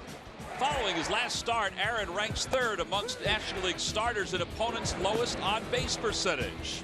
Since April 22nd, he has put together 9 consecutive quality starts, the longest stretch by a Philly since Cole Hamels did it 10 times in 2013. During that stretch, Noah has posted a 1.68 ERA, and opponents are hitting just .204. The right-hander has been dominant and still found time to greet his fans with gifts as they arrived on his birthday. And it's brought to you by Independence Blue Cross. Live fearless. Top of the 6th inning, it's 1-0 Cubs. Matt, your tickets are here. They are. Any hockey players that are here today, like Claude Giroux and the Ghost, Matt Stairs will leave them for him. A variety of caps they got on there. I like that. Mixing it up. They have all of them covered. They really do. I like that blue one. I've never seen that blue one before. There's a liner out to right field. That'll drop in front of Tyler Goodell.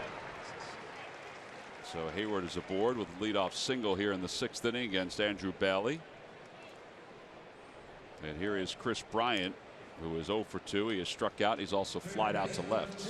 Is the Ghost legit, Matt? He's a very good player. Just be very happy he's on this team and not somewhere else. Okay. He looks legit. I love him. He's a good player. Yep. Very good player.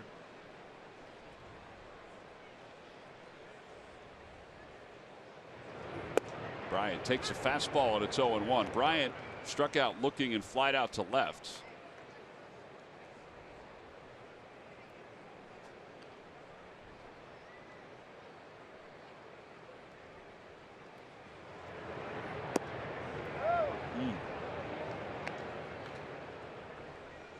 Bailey wanted that one just as Lackey wanted one in the last inning.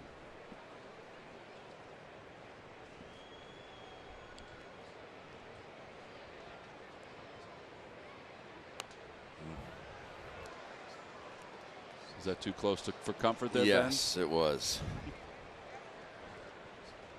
1 ball and 2 strikes.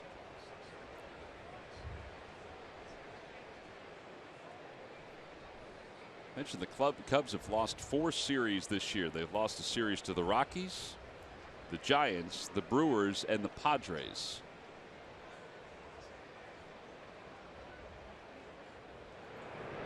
That's how dominant they have been, as that high breaking ball was called high by Mark Wagner.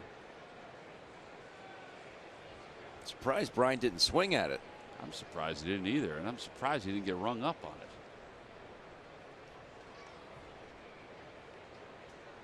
2-2.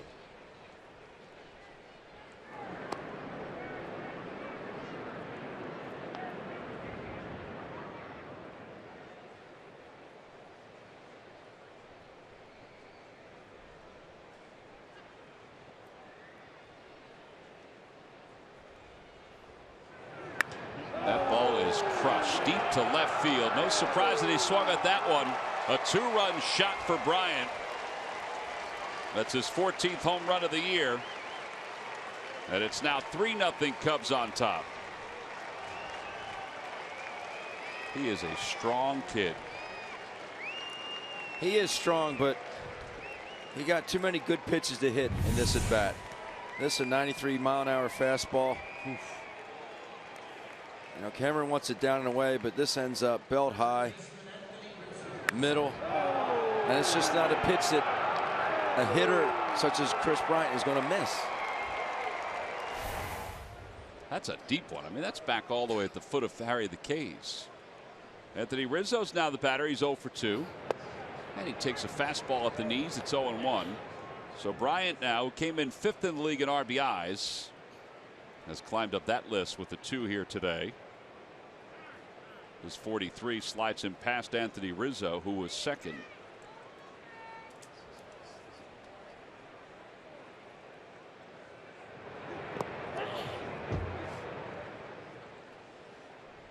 It's funny, I just don't see him as a 3-hole hitter. Who's that, Bryant? Yeah. What do you want him as a cleanup hitter? Well, I think it's just for the simple fact because how many times he strikes out. Yeah, he's better at it this year. You're right. 199 strikeouts last season, which was tops. And he wasn't even there the whole year. Right. Tops in the National League. Broken bat, one hopper foul. But he is better at it this year. He's not going to be in that neighborhood in strikeouts. He's still going to have a hefty total. Right. And that's going to come with his maturation as well. But just looking through this lineup, I think it suits him best to hit in that 3-hole.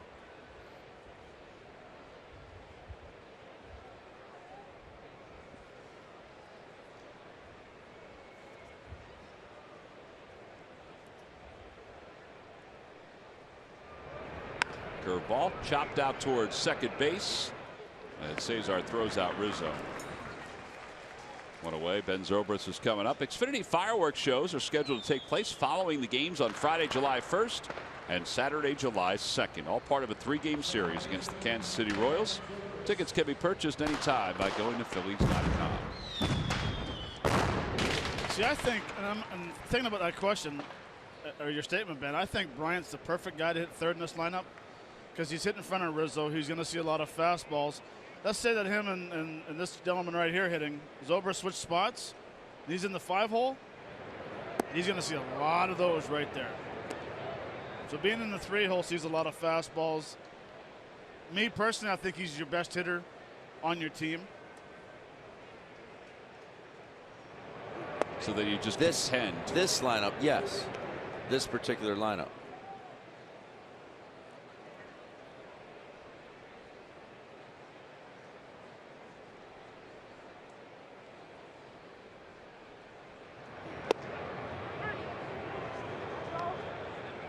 I think Bryant needs to have someone behind him who's a very, very good hitter. So Bryant sees more fastballs and puts him in a better situation to hit. Out toward right center field. That's well struck. Going out onto Odubel Herrera. He'll let it go, and it's gone. Right over the small fence. Zobrist with his 8th home run of the year. And it's now 4-0 Cubs on top. Second home run of the inning for Chicago. And it's the second home run that Zobrist has hit against the Phils.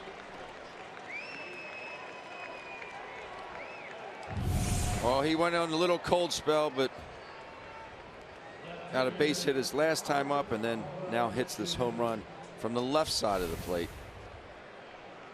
He may have just snapped out of it today. Here's Almora, who is 0 for 2. He's grounded out and he's flied out. Almora was hitting .318 this year down in the minor leagues with 3 home runs and 30 runs batted in. He is from just outside of Miami.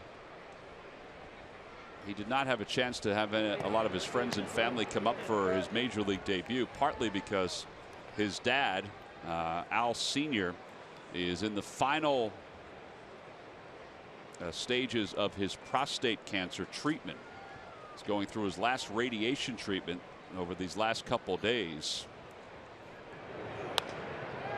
And there's a bloop down the right field line. That is a foul ball. But when the team does eventually go to Miami to take on the Marlins, his family will get a chance to see him play there. How about he was on the same travel baseball team as Addison Russell, who was drafted behind him in the 2012 Major League Draft. Correa was #1 overall pick. And Corey Seager. I mean, how about that for a travel baseball team? He went, and he'll walk away, and Cameron Rupp won't need to tag him. And there are 2 outs.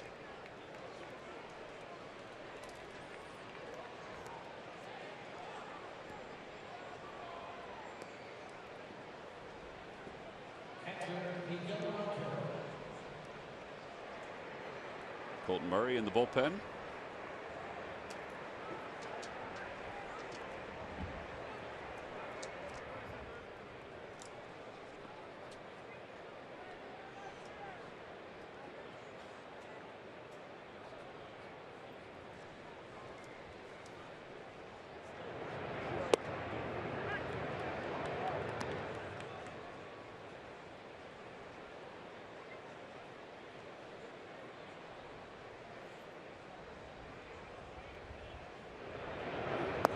Inside, 1 ball and 1 strike.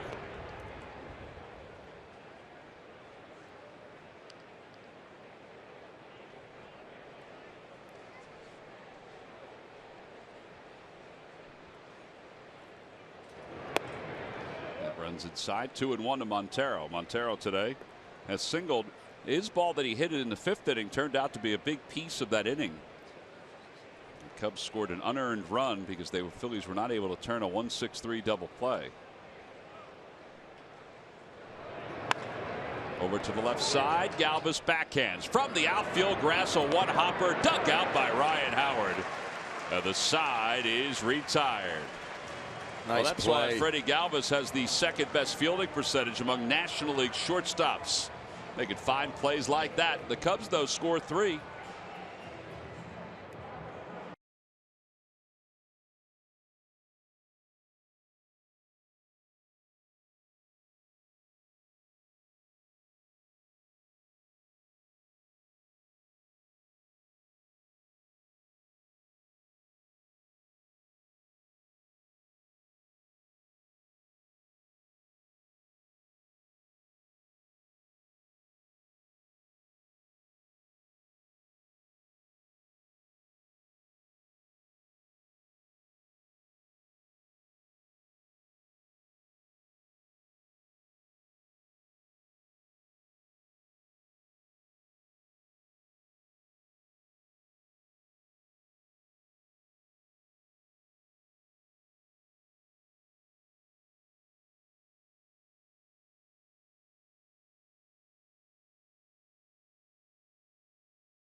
You buy WB Mason, you can't go wrong when you buy right. Buy Nissan, shop choosenissan.com. And buy Xfinity. Xfinity X1 will change the way you experience TV.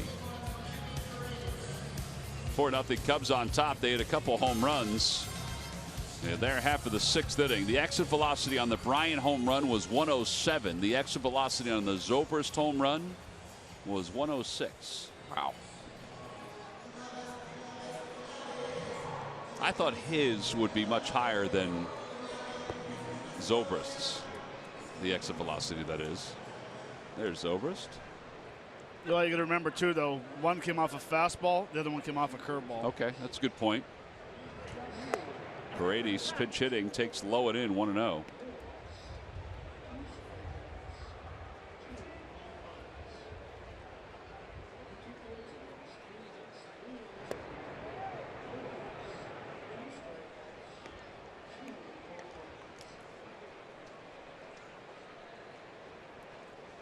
Paredes 235 with the Phillies with 1 home run and 4 runs batted in.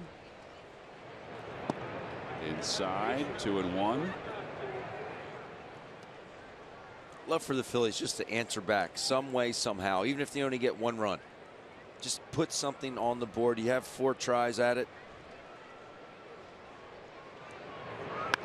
That ball's hit hard. It takes a weird hop. But Zobrist is able to handle it. 11 in a row retired by John Lackey. Thursday, June 16th, MLB Network Tote Bag will be given out to all fans coming to the ballpark. You can order your tickets now by going to Phillies.com. It's the June 15th and 16th series games against the Blue Jays. There is the tote bag.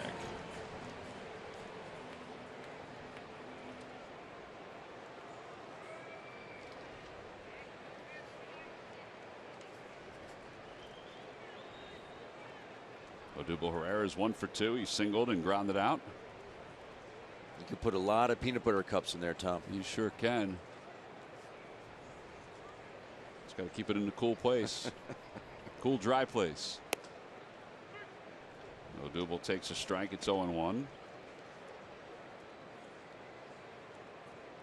There's a lot of talk after last night's game about the energy the Phillies had in that game. Pete Mackanin even talked about it today. He discussed it last night after the game. How do you replicate that? I guess scoring in the first inning. If the Phillies had scored in the first inning, I guess it would have. You would have felt that same kind of energy. Yeah, I think that really took a lot of wind out of their sail. First and third, nobody out. John Lackey is not pleased, and he's barking at Odubel Herrera right now. Odubel's just not even paying him a mind.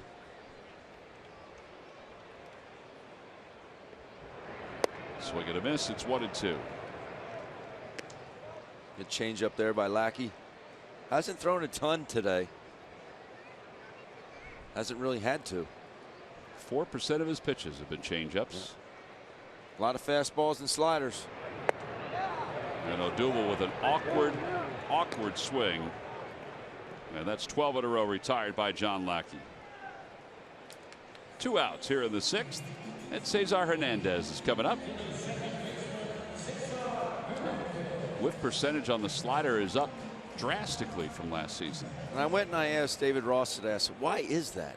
He said, well, first and foremost, he's throwing it more. He said it's not that. And why is that? Well, he said not to give you short answer, but it's better. It's just better. I said, did he change the grip on it? He said, no, he didn't. He said he has dropped down a little bit. We've seen that on a few fastballs.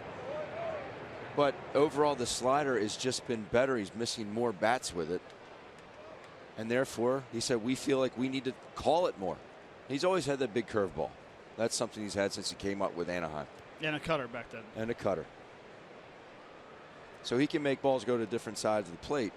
But now this slider, he's able to back foot it to lefties and get a lot of swings. Soft fly ball out towards center field. Fowler makes the one-handed catch. Phillies go down in order. That's 13 straight retired by John Lackey. We've completed our first 6 innings. The Cubs on top 4-0.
Time now for your Delaware Valley Honda Dealers game summary. The Phillies trail at 4-0 as we go to the top of the 7th inning here at Citizens Bank Park.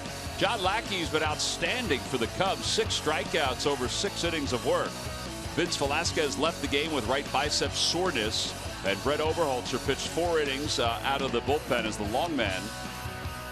1 run. It was an unearned run, partly because of his error, but then the Cubs scored 3 in the 6th inning. And now Colton Murray will lead things off out of the bullpen for the Phils, and he'll face Javier Baez. Baez is 2 for 2 with an RBI.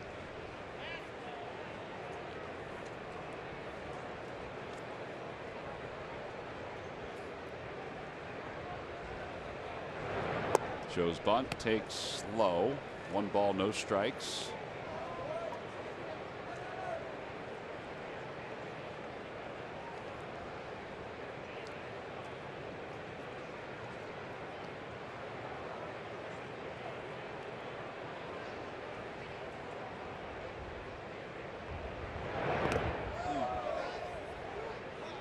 Two balls and no strikes.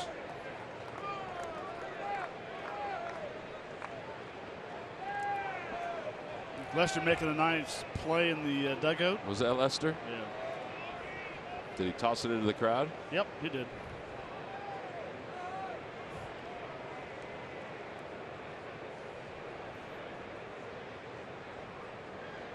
How was his toss? One hopper. He can get away with that with the crowd. He threw a cutter. 2 balls and 1 strike.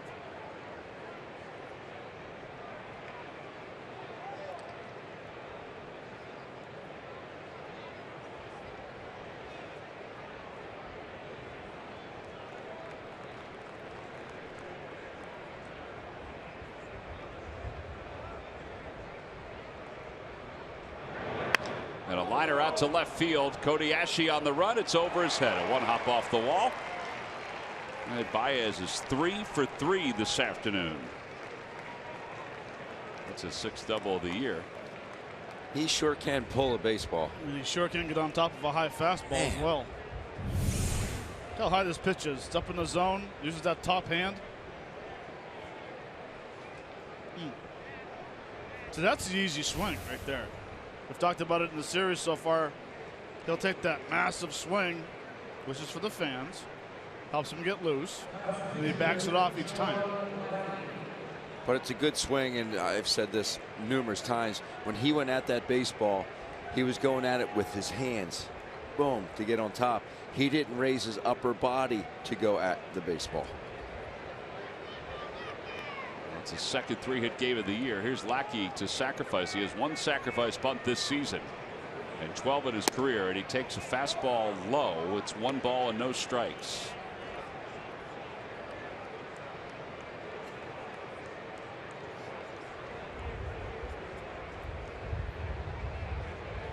And when you go at it with your hands, you take the body out of it. That's why what Matt just said, that's why it was quick.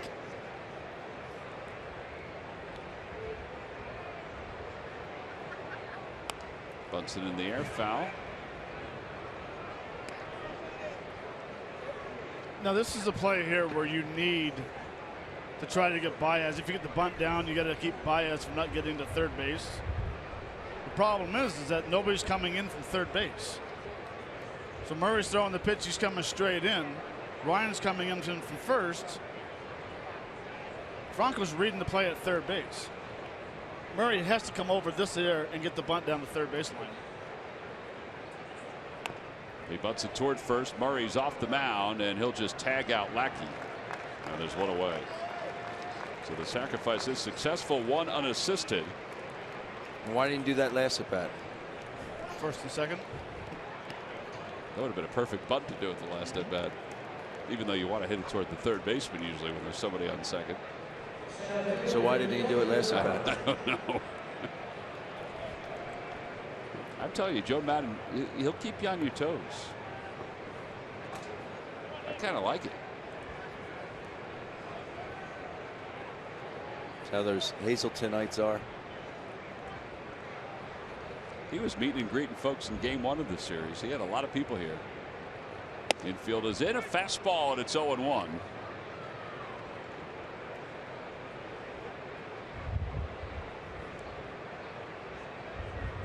Fowler is 0 for 3.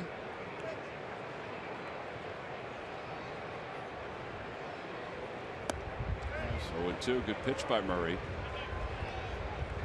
The infielders better be ready because Baez is going on contact. Fowler swung through that pitch, and Baez had a great secondary lead. Well, you have nothing to lose. You're up 4-0. Might as well put more pressure on the defense.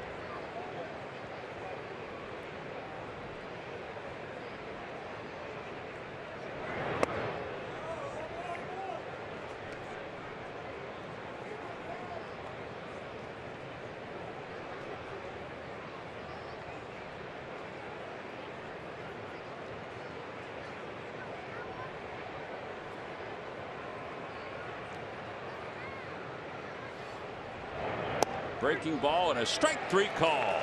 Thank goodness he called that one. And there are 2 outs. And Jason Hayward is coming up. I say that because I thought the last pitch was a strike. It's a good pitch. Big old overhand curveball, 12-6, catches the inside corner.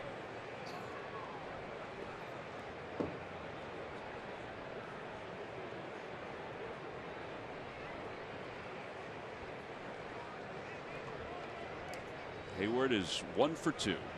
Singled his last time and scored, walked in the 4th. And he hits that one foul over the third base dugout.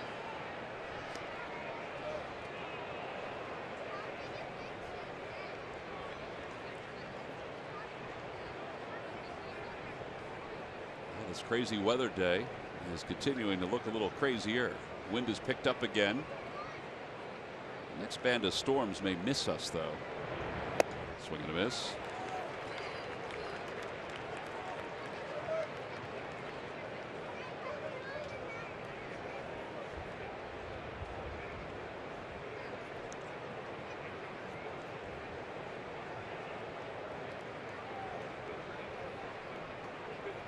No balls and 2 strikes.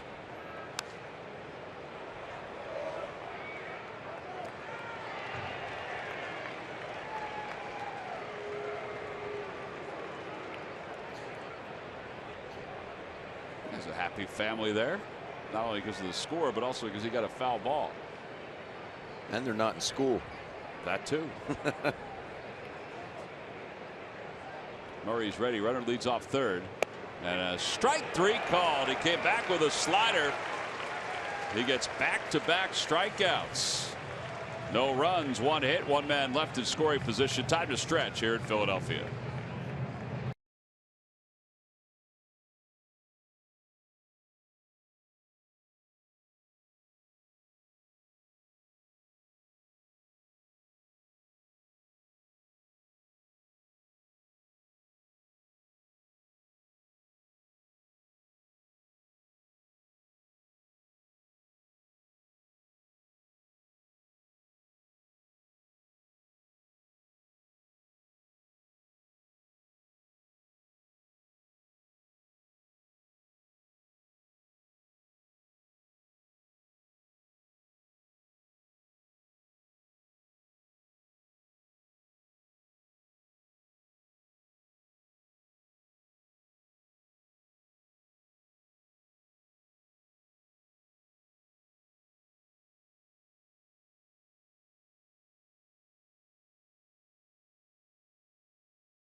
Nothing Cubs on top. We move to the bottom of the 7th inning. Freddie Galvis is due to lead things off. It'll be Galvis, Franco, and Ryan Howard.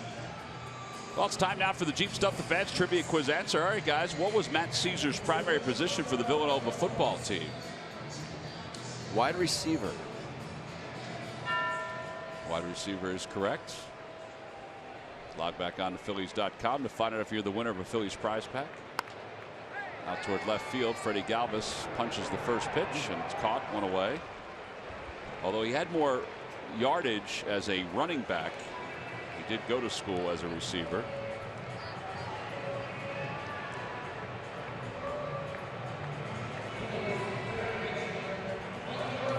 He finished with 1,485 yards and 11 touchdowns as a receiver and over 1,800 yards as a running back.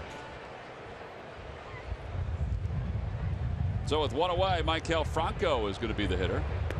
Franco takes low, 1 ball, no strikes. He was also MVP of the Division I AA championship in 2009. in the championship game. Breaking ball, and it's a strike, 1-1.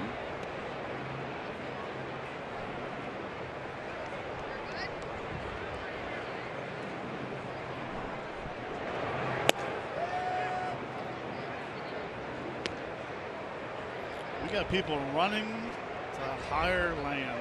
Well, the storm looks like it is coming through pretty quickly. And then there's blue skies right to our left. And one's hit foul over the first base dugout. Look at that. It's crazy.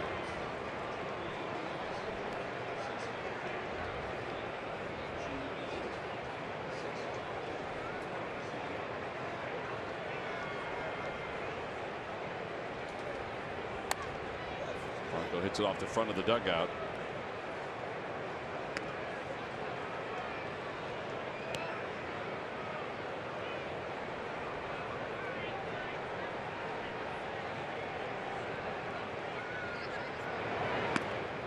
Two and two.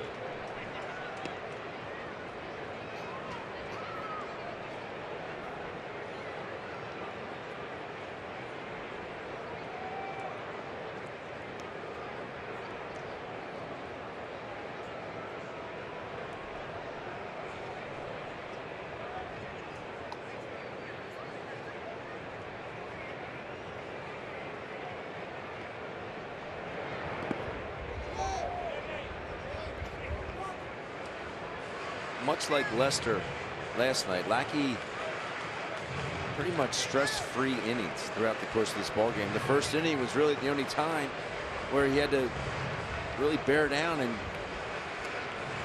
he's been on cruise control.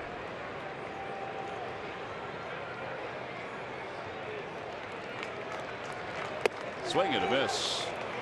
But Franco strikes out. 15 in a row retired by John Lackey. He has not allowed a base runner since a 2-out single by Cody Ashe in the second inning. It's a backup slider here. It's just too hard to swing with 2 strikes on you. Just too hard. I would agree. Here's Ryan Howard. He struck out twice today, and he breaks his bat, grounds it foul, and it's 0-1.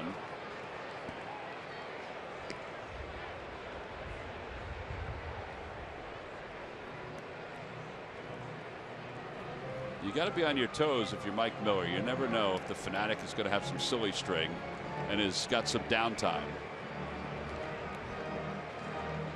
That was a good sweatshirt until the Fanatic got a hold of it.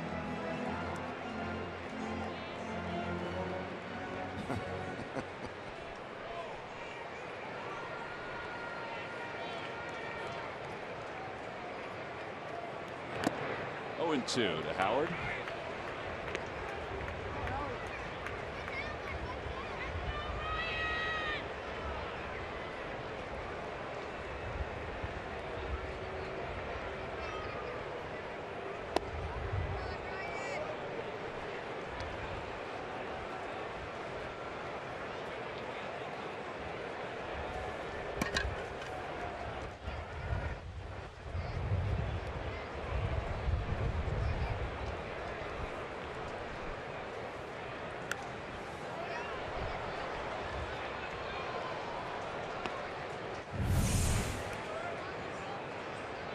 This was yesterday. The Fanatic was throwing fries at Mike.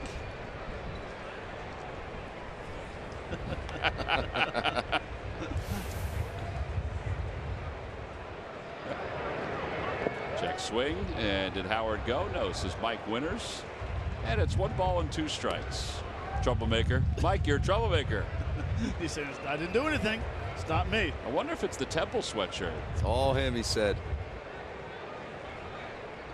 It's all the big red, the big green guy.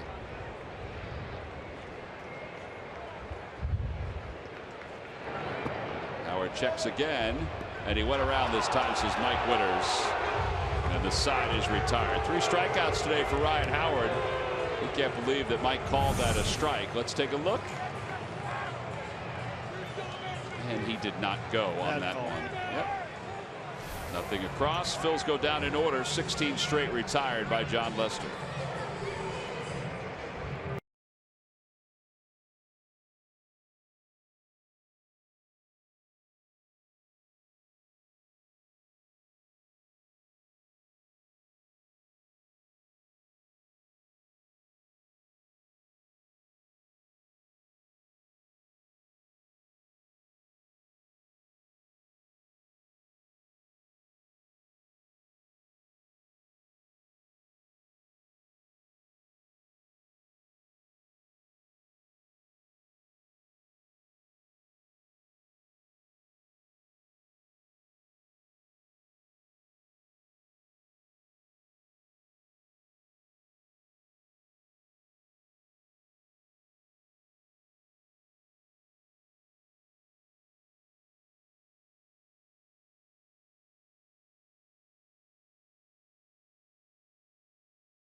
Baseball is brought to you by Toyota. For great summer deals, visit your local Toyota dealer or buy at Toyota.com. Toyota, let's go places. By McDonald's. Jumpstart your morning with a hot or iced McCafe coffee. Now starting at just $1. And by your local Ford stores. Top half of the 8th inning. It's 4-0. Cubs on top on a windy, very different weather day here at Citizens Bank Park. The sun has popped back out. They put the cover back on the tarp. And folks have headed back down to their seats again. Chris Bryant will lead it off against Colton Murray. Bryant hit a 2-run home run of the 6th inning. He's 1 for 3. Breaks his bat and he bloops one over to the first base side for a base hit. So he has 6 hits in this series. And Anthony Rizzo, who is 0 for 3, will be the batter. Well, he's had a few loud ones. That one not too loud, but a hit is a hit, and he will take it.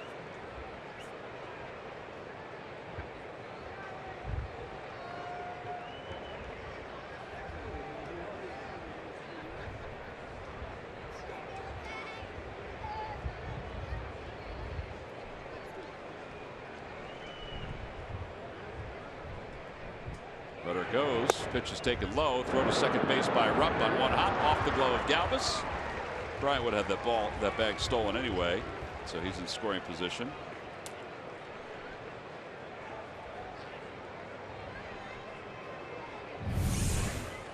It's a good jump here, and Colton Murray with a high leg kick. Pitches down, which are not the easiest to throw in, but I agree, Tom, that base was stolen. No matter what Cameron Rupp did. Yeah, I'm trying to figure out though what Rizzo was doing at home plate. Is that a straight steal or a hit and run? I think it was a straight steal, and he was just sort of decoying almost. Because he swung at that pitch. In the dirt, and it's 1 ball and 1 strike.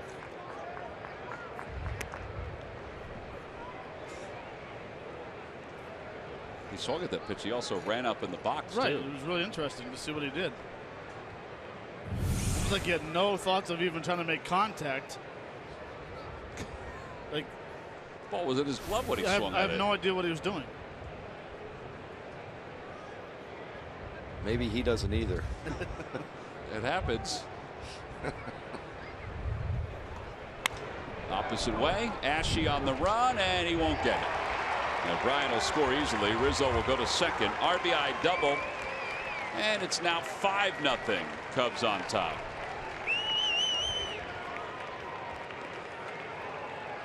.43rd RBI of the year for Anthony Rizzo. And that'll bring Ben Zobrist to the plate.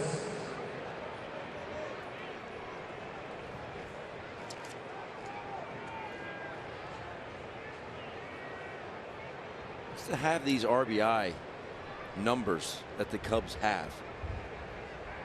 The top 5 guys, 26 going into today, 26, 21, 41, 42, 35. That's a lot of RBIs. It's a lot of damage. Yep, they're averaging over 5 runs per game, and they're at 5 runs on 10 hits here today. It's June 8th. Yeah. Well, here's Zobrist, his last time up. Slump no longer.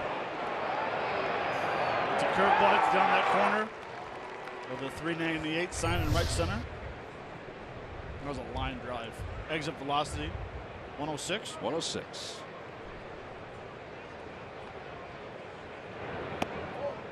Two balls and no strikes.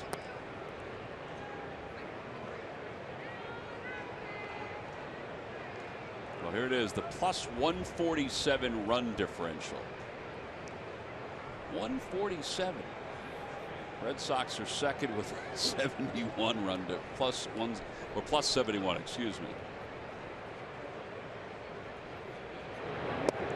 3 balls and no strikes now to Zobrist.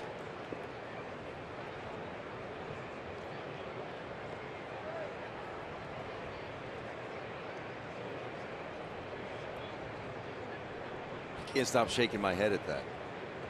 It's just.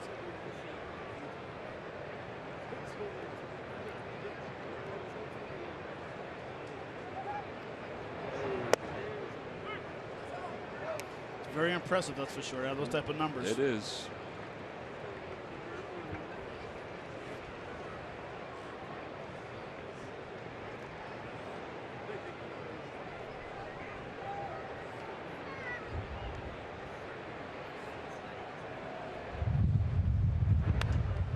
Can they be stopped? Well, there's still plenty of season left. Wow. That guy needs some Tylenol. Stat. And some ice. Oh, man. Gentleman who tried to catch the foul ball in the Hall of Fame club. All he did was catch his backside. 3 balls, 2 strikes with nobody out. A runner at second base. Back toward the middle on 1 hop. Galvis has got it. Runner goes to third. The out was recorded. 1 away.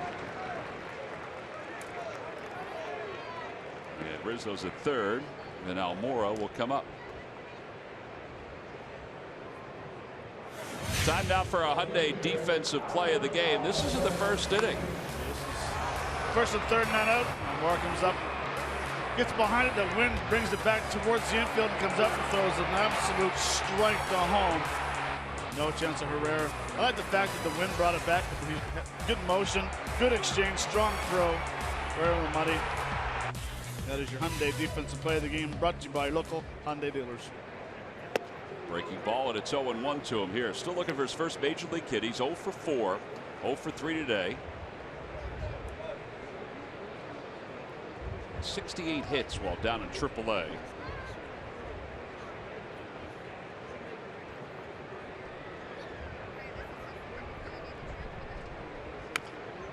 And he hits it foul, and it's quickly no balls and 2 strikes. He's not afraid. He's aggressive up there. He struck out his last time up on a ball in the dirt, but in his other 3 at bats so far in the big leagues, he's gone right after it.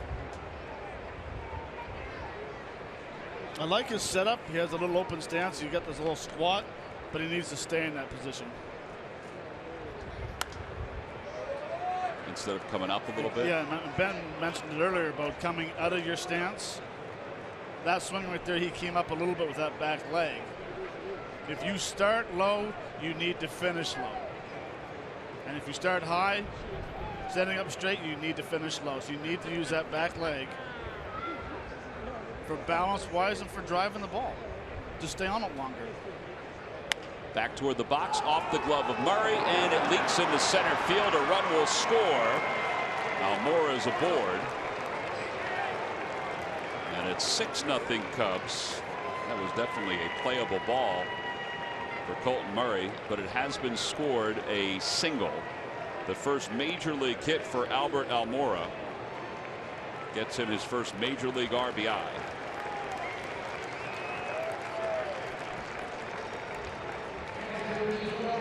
Thrill for him. Thrilled to get a congratulations from Ryan Howard. So 6-0 Cubs on top. And here is Montero.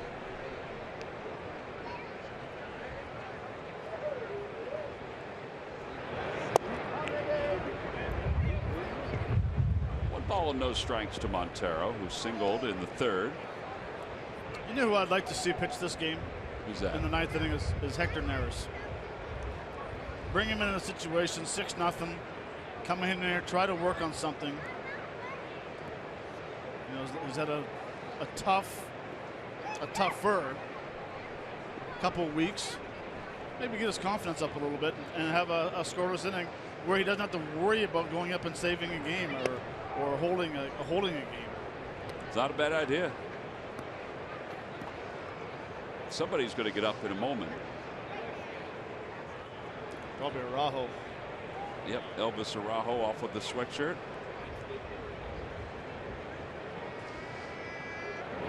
Outside, 3-0.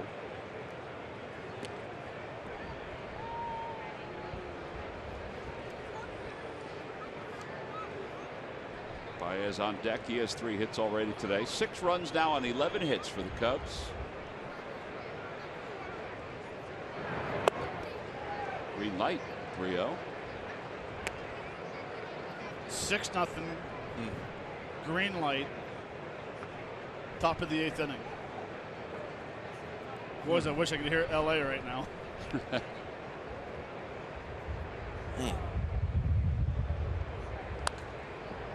3 balls and 2 strikes.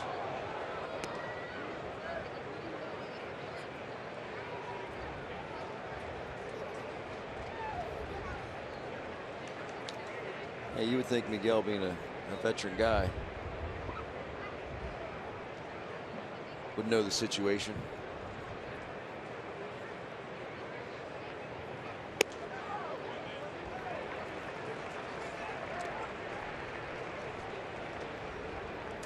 And here comes Baez with runners on first and second. Bob McClure going out to the mound.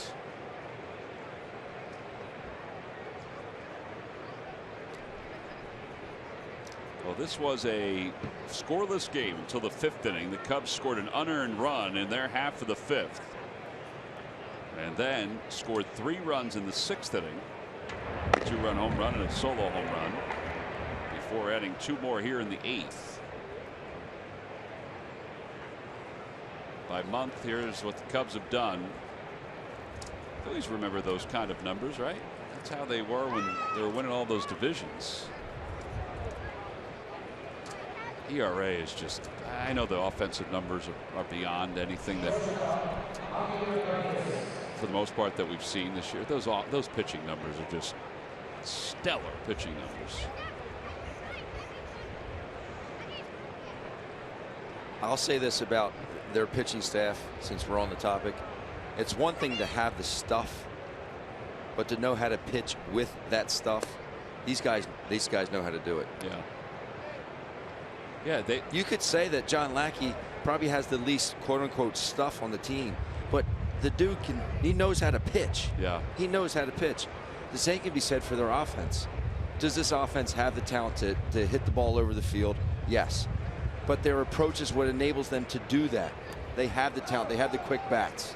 Ball gets away from Cameron Rupp. And it's no balls and 2 strikes. Runners at second and third. A wild pitch.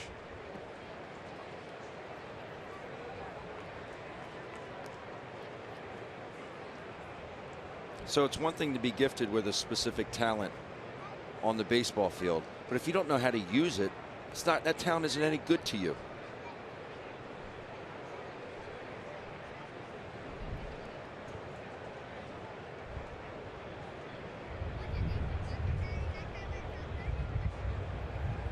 Infield is now in with the Cubs up 6-0 here in the 8th inning.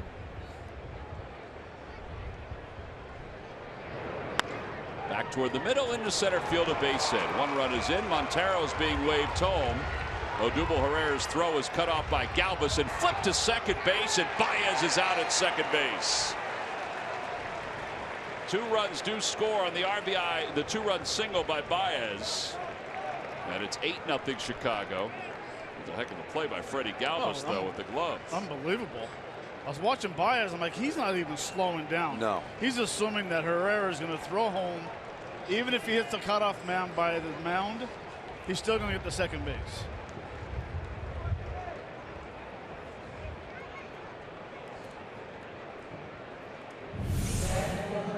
Herrera comes up and hits. Freddie cuts it off. Right, that was going past Freddie. Yeah, and then does a very nice job right there of the backhand flip. And I think Baez is safe initially and then comes off the bag. And that's when Cesar applies the tag. See, he's in there, right there, he's in. And then he comes off the bag, and that's when Cesar reapplies the tag. Well, there are 2 outs, bases are empty, and now Matt Caesar, the Villanova product, we got a chance to pinch hit for John Lackey. So Lackey is done after 7 innings today. Cubs will go to their bullpen.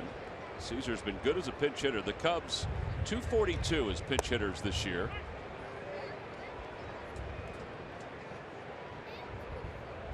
So Lackey leaves on the winning side of this ball game.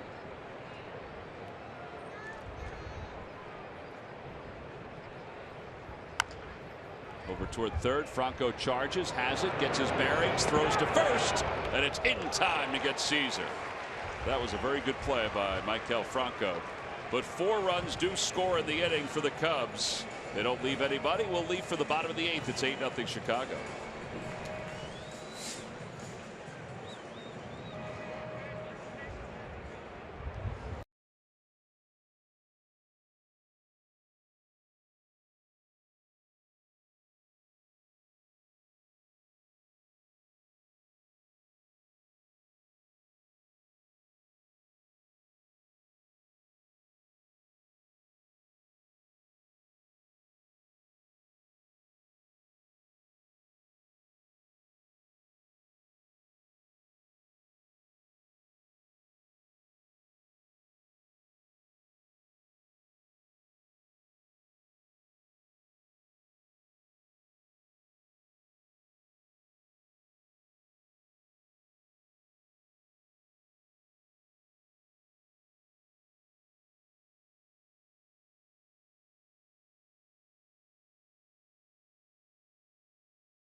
Academy is open for business for boys and girls age 6 to 14. There are 4 divisions that allow for age appropriate instruction.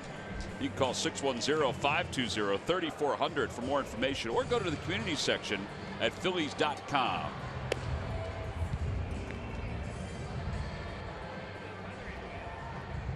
Eight nothing as we go to the bottom of the 8th inning. Pedro Strop is the new pitcher for the Cubs into his 27th game, a 2.91 ERA. John Lackey goes 7 innings.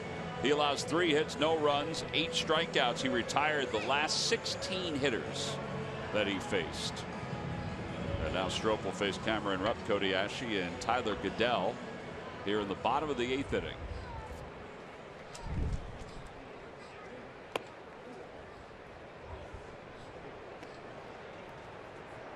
Lackey was good. Lackey was very good. Very impressed with the late movement on his fastball. Threw more curveballs than usual.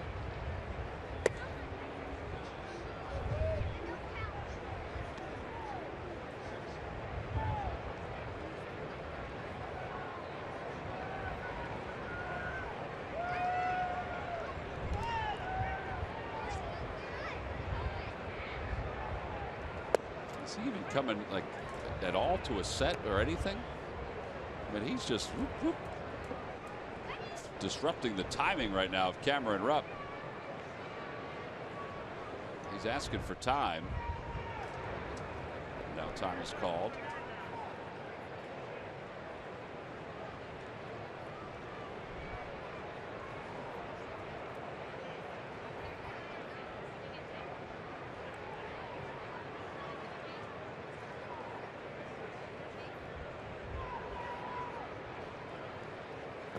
Swing and a miss, 2-2.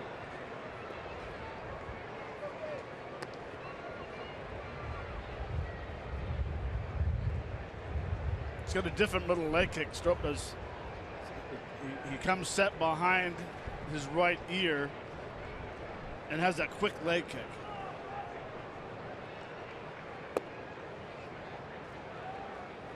Yeah, he's not even coming set. Well, that one there was a quick pitch. Yeah, that's what he did with his first pitch, and Cameron wasn't even ready. 3 balls, 2 strikes to Rupp. And strike 3 called. 9 strikeouts today for Cubs pitching. Game set this time. Nice easy delivery. Not really sure what he did after the strikeout with a little kick. He wanted to be a tired act. Thank you. Well, Cody Ashley is 1 for 2 today. He went around, says the home plate umpire, and it's 0-1. It's unbelievable. It's unbelievable to me. And he said he went around? No. Oh. What he did after the strikeout to lead off the inning, up 8-0. You kidding me? It's like basically kicking you to the curb. Are you kidding me?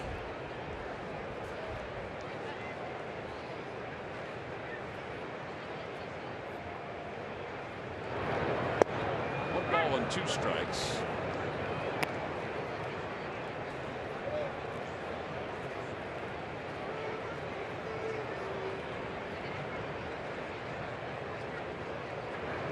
Swing and a miss. And Ashley is struck out. And there's 2 away. Time to get updated on what's going on around Major League Baseball. Here's Greg Murphy. All right, thanks, Tom. It's our greater coverage of baseball presented by T-Mobile. The Mets are doing their best to fill some holes left by some injuries. Infielder Kelly Johnson has been acquired by the Mets from the Braves for some cash and pitching prospect. It's the second time the Mets have done that. You remember last year about this time they did the exact same thing. He's a guy that can play 6 different positions on the field, so he's a very valuable guy in that respect. They certainly have a lot of holes to fill. David Wright on the DL, Lucas Duda on the DL, so they're using Kelly Johnson hopefully to add some depth for them. Josh Donaldson having a big day. Toronto and Detroit, that game in the 8th inning in Detroit. Toronto up 7-2. He is a double shy of the cycle, and he probably will get one more at bat. It is his 14th home run of the season for Josh Donaldson, so he is looking for a cycle. He needs a double. He's got the triples, got the single, got the home run as well. We'll keep you posted if he gets that, if he gets up in the 9th inning, guys. All right, the reigning American League MVP. That's right. 1 ball, 2 strikes to Goodell, and he is down on strikes. Strop has struck out the side. 5 straight outs recorded by the Cubs via the strikeout. On to the 9th inning. 8-0 Chicago.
The 9th inning here at Citizens Bank Park, the final day of this long homestand for the Phils. Every time the Phillies pitchers retire the opposition 1-2-3, Comcast will make a contribution to Phillies charities. Phillies baseball is brought to you by Xfinity. Xfinity X1 will change the way you experience TV. Elvis Araujo will be the new pitcher for the Phillies, as he will take over here in the top of the 9th inning. Off day tomorrow. The Phillies have the Phillies Festival here at Citizens Bank Park. Weather should be great for that. Looking forward to seeing everybody out here at the old ballpark. Dexter Fowler will lead it off. And Fowler today is hitless in 4 at-bats.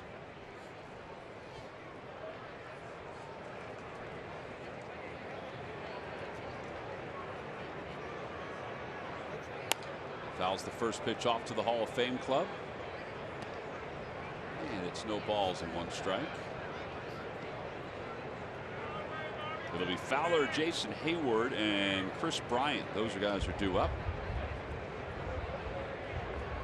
Cubs 8-0 lead here. If they win, it'll be their 12th win in their last 15 games to improve to 41-17. On the Toyota Major League scoreboard, the Braves are not missing Kelly Johnson whatsoever. They lead the Padres 2-0 on a Freddie Freeman sacrifice fly. Over toward third, Franco charges, bare hands, throws in time. Good play by Maikel Franco. Nicely done. Smitty said one of the best he's seen. That's a tough one right there as well. Got a quick guy running. That's full speed too. Not missing a beat. Strong throw. They were waiting to see they were going to review it or not. Fowler looked like he was out with the initial look, and then with that replay. Now Jason Hayward is up.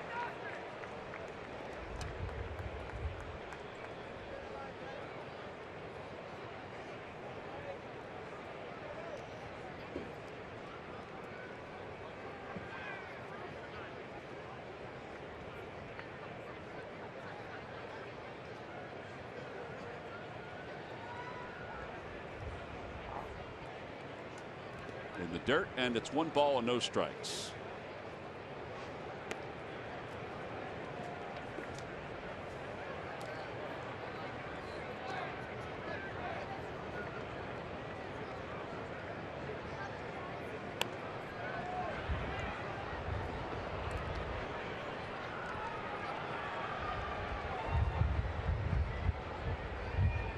Hayward has a run scored today. He singled back in the 6th inning. Hits that one sharply on one hop past Cesar Hernandez. And he has 2 hits in today's ball game. Boy, he hit that ball right on the nose. Today on Phillies Clubhouse, Odubel Herrera talks about his rise from Rule 5 pick to Phillies fixture in center field. That's following Phillies postgame live right here on CSN.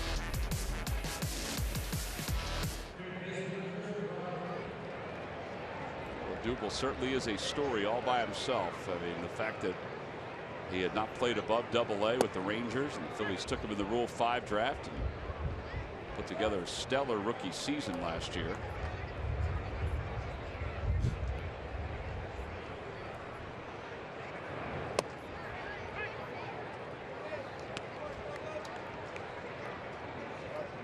Oh, and 2.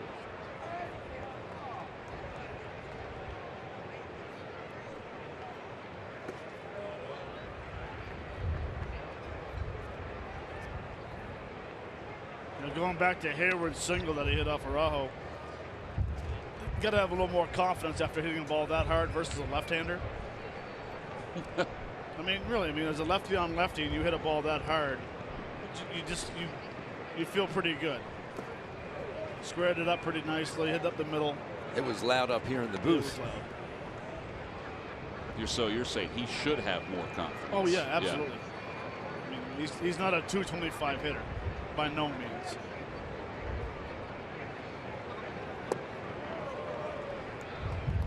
Well, he said after yesterday's ball game that he feels like the balls he's hit, the hard hit balls that have been outs, are leading him down the right path. Maybe that's what he's talking about right there. Time is called. There's rappers everywhere.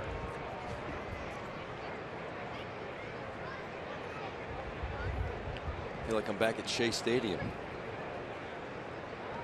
They'd be swirling in the corner. Oh, man.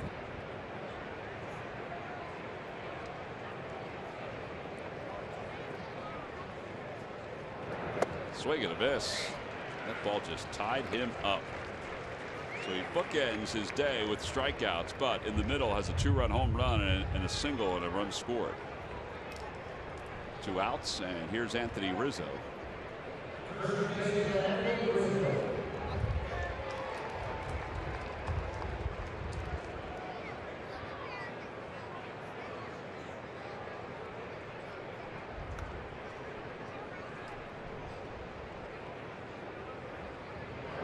Ooh.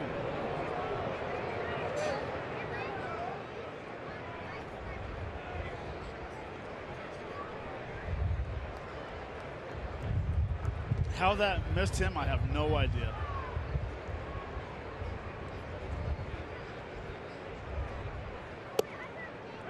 On the inside corner, and it's 1 ball, 1 strike.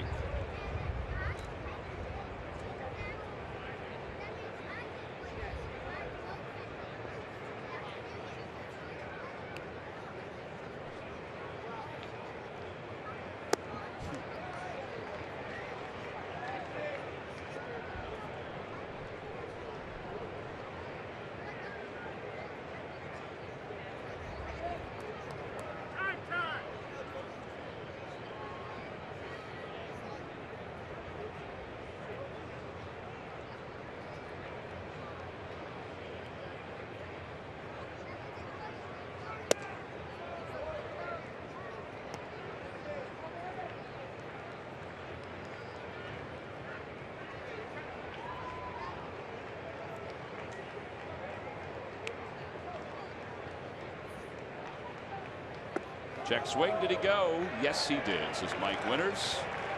And that'll do it for the Cubs here in the 9th inning. No runs, 1 hit, and 1 man left. We roll on to the bottom of the 9th inning here at Citizens Bank Park. The Phils down 8-0.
Of the game. Well, this game was meandering along. It was 1-0 at this point.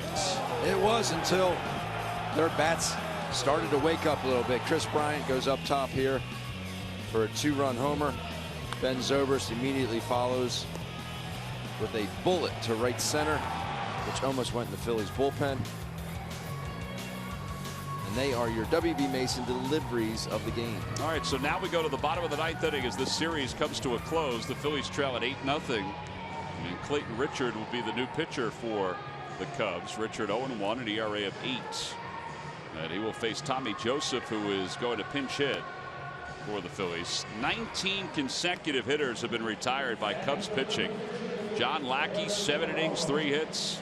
Pedro Strop retired the Phillies in order in the 8th inning with 3 straight strikeouts.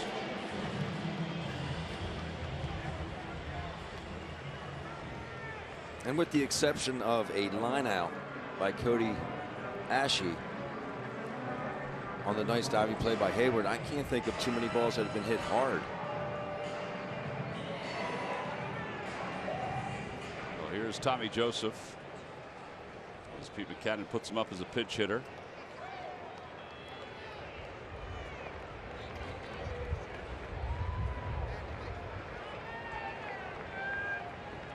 First pitch is up high. It's 1 ball and no strikes.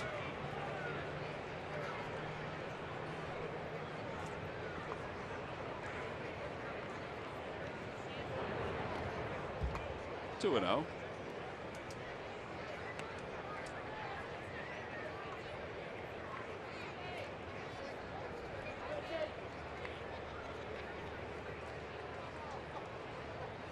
Three balls and no strikes. Phillies trailed at 6-0 in game 1 of this series, scored 4 runs in their half in the 9th inning.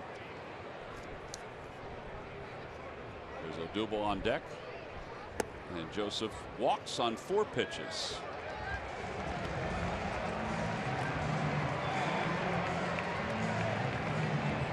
Well, the last #1 overall pick by the Phillies was Pat Burrell, #1 overall pick in '98 out of the University of Miami. It was the largest deal ever signed by a player. He signed a 5-year, $8 million deal. And Pat won a world championship with the Phillies, and that's what it's all about. In fact, he won world championships with the Phillies and with the Giants. His major league career, after the Phillies went to the Rays, didn't work out there under Joe Maddon, and then eventually went to the Giants. It worked out there. And tomorrow the Phillies have the #1 overall pick in the amateur draft. Where will they go? Well, there's a bunch of people in a room right now, and they're the only ones that know. 0-1 pitch to Herrera. Inside, 1 ball, 1 strike. I am anxious to see who they pick. I really am. I have to admit, 2 months ago, I was set in my mind. I thought it was going to be one of the pitchers, either the kid from Florida, Puck, or Jason Groom from South Jersey. Ball gets away from Montero up to second base. Goes Tommy Joseph. And it still could be, but there are hitters now that are in the mix, as you would imagine. High school hitters and college hitters.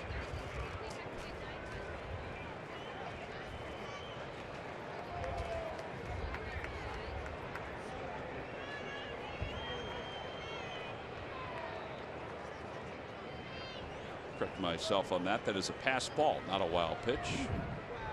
3rd pass ball for Montero.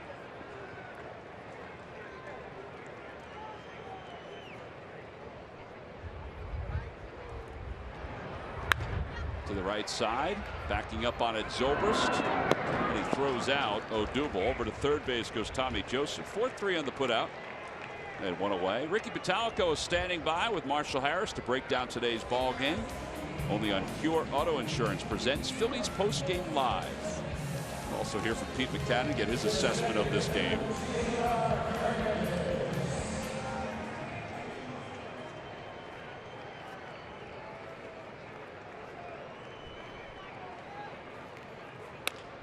Over to shortstop. That'll get a run home. Baez throws out Hernandez.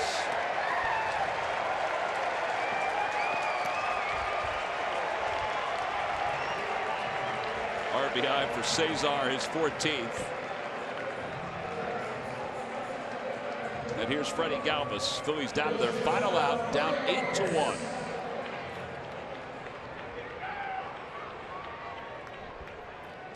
See, even in an 8-0 ball game, a leadoff walk will come back to bite you. That's right. Galvis takes a strike. 0-1.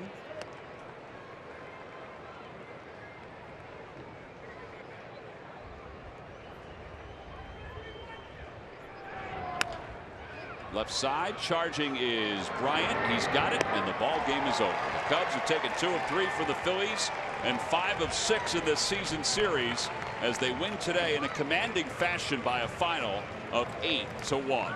Phillies do get a run in their half of the 9th inning without the help of a base hit.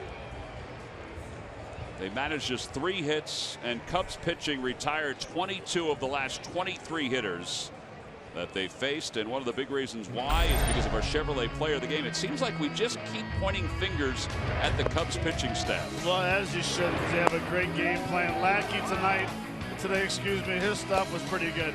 He had very good movement on his fastball. I just thought the fact that he used his changeup not very often, but when he did, he picked his poison. But his fastball was explosive, keeping the hitters off balance. Even the backup sliders were working for him today. Getting a check swinger there in Howard. Really, he went out and he dominated the game with 7 innings. He punched out 8 and didn't walk a hitter. That's why he's your Chevrolet player of the game. 2 solid outings against the Phillies this year. In fact, you could say that about everybody on the Cubs pitching staff and what they were able to accomplish. They win at 8-1. We'll be back to wrap it up right after this.